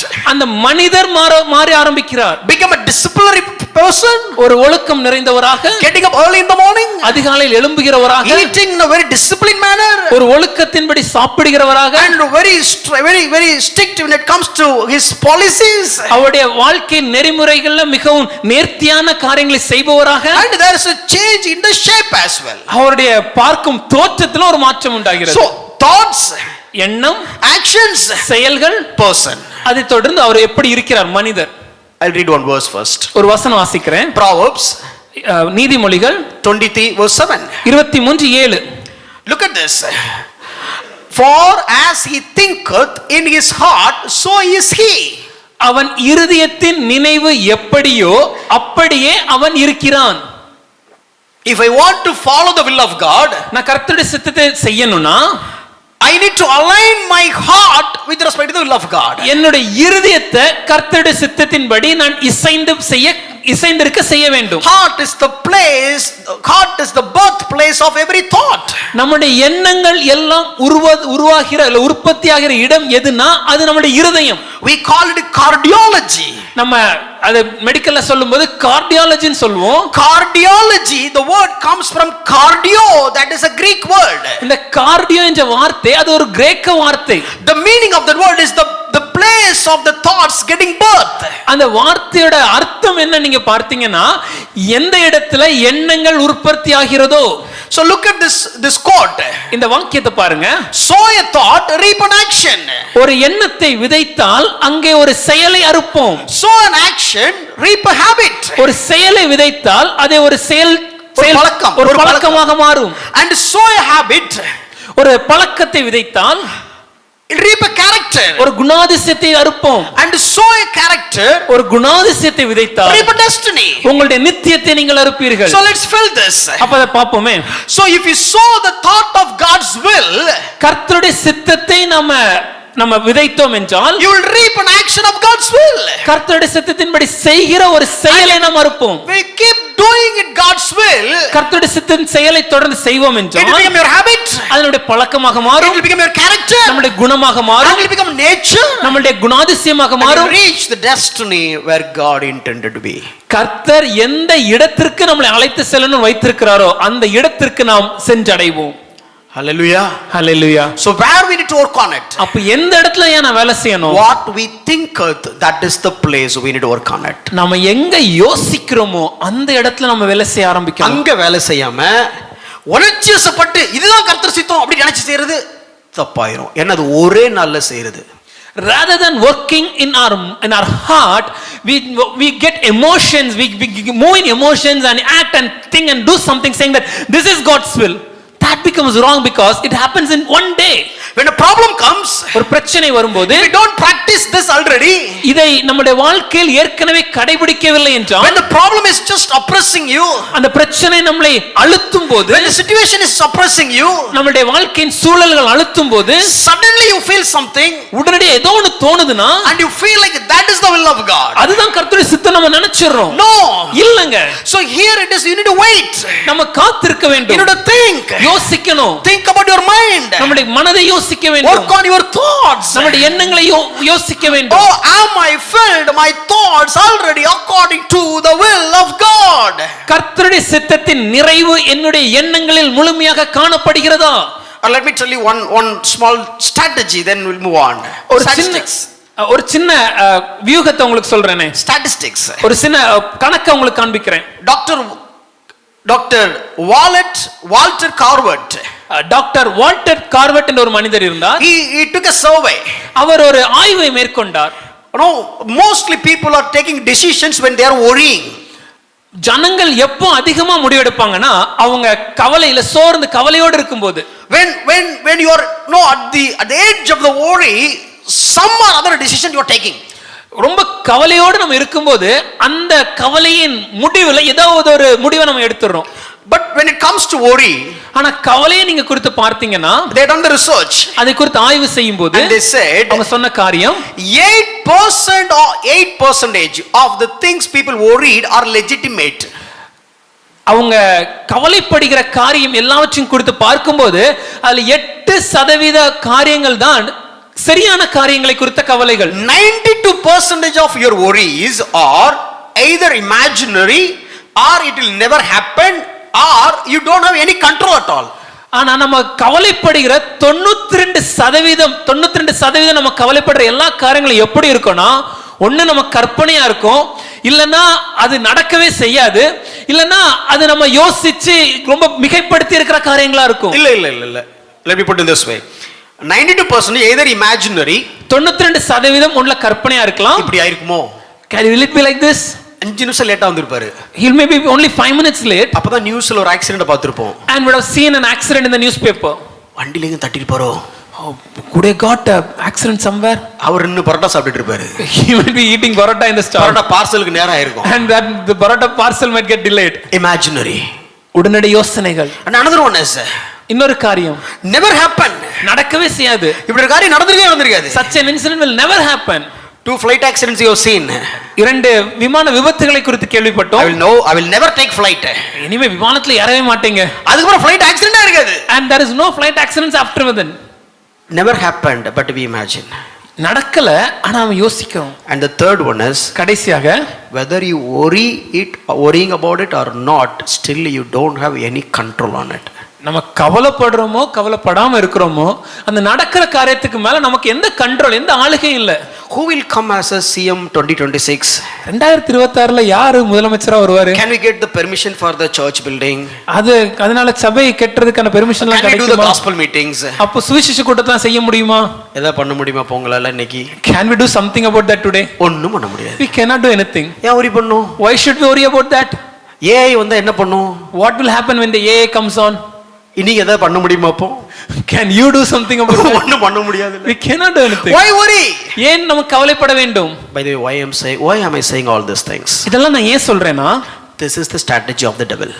இதுதான் பிசாசான சத்துருவின் தந்திரம். Devil is filling us with all worries. இந்த சத்ருவானன் எப்பொழுதும் இந்த கவலைகளை வைத்து நம்மளை நிரப்பிக் கொண்டே இருப்பான். Since the mind and the heart is already filled with worries, நம்மளுடைய மனதும் நம்மளுடைய இருதயமும் இந்த பயத்தினால நிரம்பி கவலைகள்னால நிரம்பி இருக்கிறதுனால, so that we don't have any room to think what is according to the word of God. இப்போ கர்த்தருடைய சித்தம் என்னதென்று யோசிப்பதற்கே நமக்கு நேரம் இல்லை, இடமும் இல்லை. John 8:44 says Satan is a liar.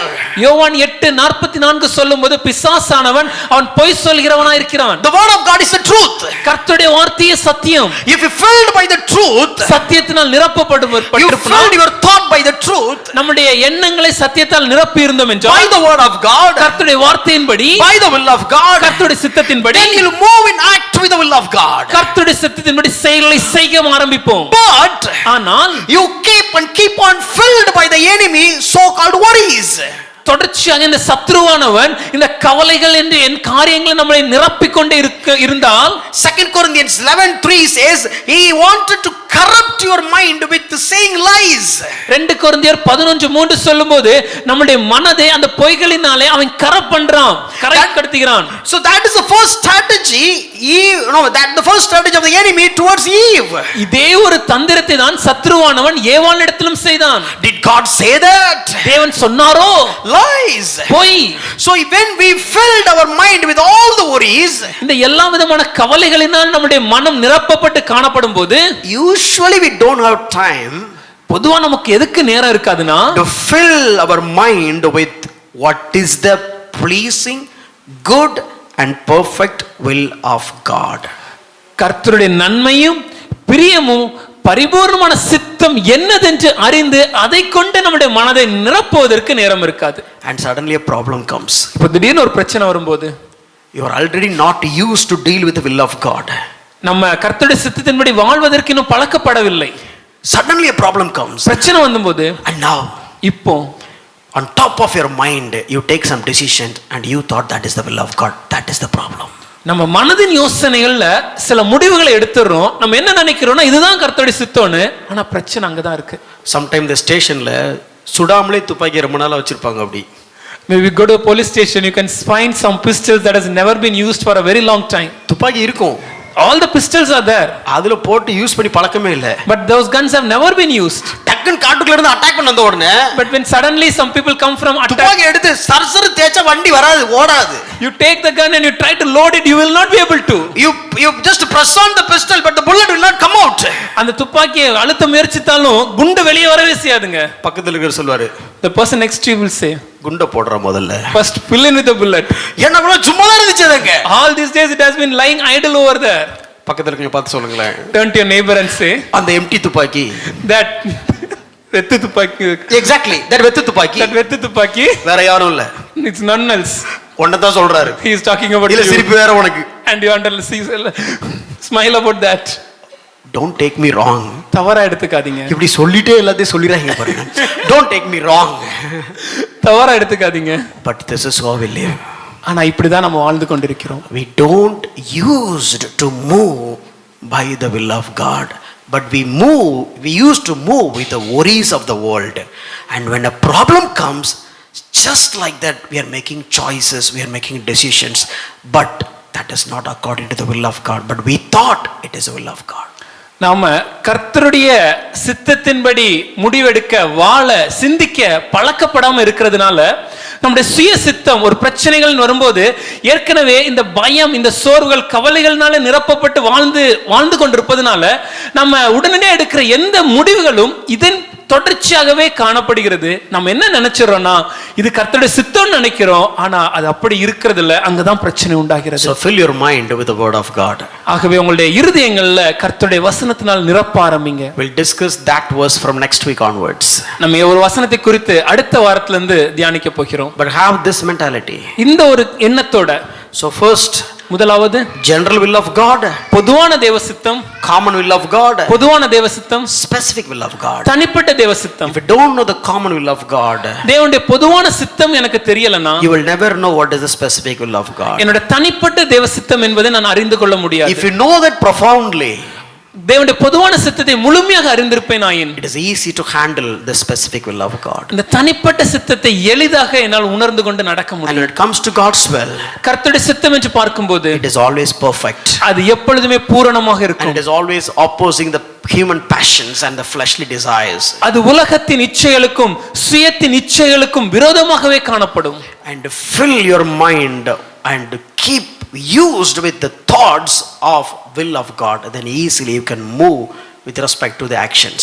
நம்முடைய மனதை எப்பொழுதும் கர்த்தருடைய வார்த்தையினால் நிரப்பி இருக்கும்போது கர்த்தருடைய சித்தம் என்ன என்பதை கர்த்தருடைய வார்த்தையின்படி நம்முடைய எண்ணங்களில் எப்பொழுதும் யோசித்துக் கொண்டிருக்கும் போது நம்ம செய்கிற எல்லா செயல்களும் கண்டிப்பாக கர்த்தருடைய சித்தத்தின்படியாக காணப்படும். So what we need to do for next 1 week? அப்ப அடுத்த ஒரு வாரம் நாங்க என்னையா செய்யணும்? Now the wife will bring the food. மனைவி சமைச்சு சாப்பாடை கொண்டு வருவாங்க. And you pray. அப்ப நீங்க ஜெபிக்கலாம். God, தேவனே, Is it your will இது உங்களுடைய சித்தமா? to eat this food? இந்த சாப்பாடை சாப்பிடுறது உங்க சித்தமா? I know about their cooking standard. அவங்களுடைய சமையல் அளவை நான் அறிந்திருக்கிறேன். Can I go for it? நான் முன்னேறி செல்லலாமா? Or இல்ல Swiggy, Zomato can help me? Swiggy Zomato நமக்கு உதவி செய்யுமா? Which is your will? எது ஐயா உங்களுடைய சித்தம்? You no need to look for that will. இதுக்கெல்லாம் நீங்க கர்த்தருடைய சித்தத்தை கேட்க Love வேண்டாம். your wife. மனைவியை நேசியுங்க. Even though she claims it's a biryani but tastes like a tomato rice, that's okay. ஒருவேளை அவங்க பிரியாணின்னு சொல்லலாம், ஆனா ஒருவேளை பார்க்கிறதுக்கு டேஸ்ட் பண்ணுவ டொமேட்டோ. அவங்க கரெக்ட் பிரியாணின்னு சொல்லி வச்சிருக்கலாம், ஆனா தக்காளி சாதம் மாதிரி இருக்கலாம். கர்த்தருக்கு ஸ்தோத்திரம்னு சொல்லிட்டு ஒன்ன போல சமைக்க உலகத்துல பெண்கள் இல்லையேன்னு பாடிட்டே சாப்பிட்டு. Even though it looks like a biryani but doesn't taste like it and like it tastes like a tomato rice, praise her that there is none else in the world to cook like her and thank God for the food and eat it. ஒரு வார்த்தையோட விடாம பண்ணணும் திணற பாருங்க. ஏன் தெரியுமா? அங்க இருந்து பிரணித் பார்த்துட்டு இருக்கோம் குக்கிங்க பத்தி. And every action that you do, நாம் செய்கிற ஒவ்வொரு செயல்களும், every decisions you make in this week, நாம் எடுக்கிற ஒவ்வொரு முடிவுகளும், or every directions you plan to travel, நாம் பயணிக்கிற ஒவ்வொரு பாதைகளும், before you take action, நம்ம முடிவெடுக்கும் முன்னாடி just make a prayer. ஒரு ஜெபம் பண்ணுங்க. God help me. தேவன் எனக்கு உதவி செய்யுங்க. Give me the right discernment. எனக்கு பகுத்தறிய உதவி செய்யுங்க. Let me not incline towards my human passions. என்னுடைய சுய சித்தத்திற்கு இசைந்து விடாதபடிக்கு Be genuine. எனக்கு நிதானமாக, Lord, I like this, எனக்கு இது பிடித்திருக்கு, but I'm saying outside I want to do your will, ஆனா வெளியே சொல்லும்போது நம்முடைய சித்தத்தை தான் செய்யணும்னு but சொல்றேன். I like this. ஆனா எனக்கு இதுதான் பிடிச்சிருக்கு. Could you please tell me? எனக்கு நீங்க உதவி செய்ய முடியுமா? Spirit of God help me. ஆவியானவர் எனக்கு உதவி செய்யுங்க. Spirit of God equip me. ஆவியானவர் என்னை When பக்குவப்படுத்துங்க. the Spirit of God comes, I'll have the power, ஆவியானவர் வரும்போது நான் பலப்படுகிறேன். not to have the power to and make somebody to fall. ஆவியானவர் வரும்போது ஊதி மற்றவங்களை கீழே தள்ளுற பலன் அல்ல. அதுக்குள்ள வல்லமை. That is not the purpose of power. Give me the strength to deny myself and to fulfill your will. இந்த சுயத்தை வெறுத்து உம்முடைய சித்தத்தை நிறைவேற்ற எனக்கு பலனை கொடு. Lord, I am in the traffic. ஐயா, நான் ஒரு டிராபிக்ல மாட்டிக்கொண்டேன். And this guy has hit me. பின்னாடி இருக்கிறவர் என்ன மோதி விட்டார். And he is keep going. தொடர்ந்து போயிட்டே இருக்கிறாரு. Now obviously I need to chase him and blast him. தொடர்ந்து பிடிச்சு அவரை அப்படியே திட்ட வேணும். My blood is boiling. என்னுடைய இரத்தம் கொதிக்கிறது. According to the Bible it is injustice. வேதத்தின்படி இது அநீதி. According to the Bible stand for the rights. வேதத்தின்படி நான் நீதிக்கு நிற்கிறேன். Lord help me. ஐயா, தேவன் எனக்கு உதவி செய்யுங்க. அவனை ஃபாலோ பண்றேன்னு போய் In the name of following him, நான் இன்னொருத்தனை ஹர்ட் பண்ணாம, let me not go and hurt somebody. இல்ல எனக்கு இதோட பெரிய ஆபத்து வரவழைக்காம, let me not invite some greater danger than this. என் ஃபேமிலிக்கு பெரிய லாஸ் ஆகாம, let me not invite some great loss for my oh family. I fight for rights. என்னுடைய நீதிக்காக போராடுறேன். I fight for justice.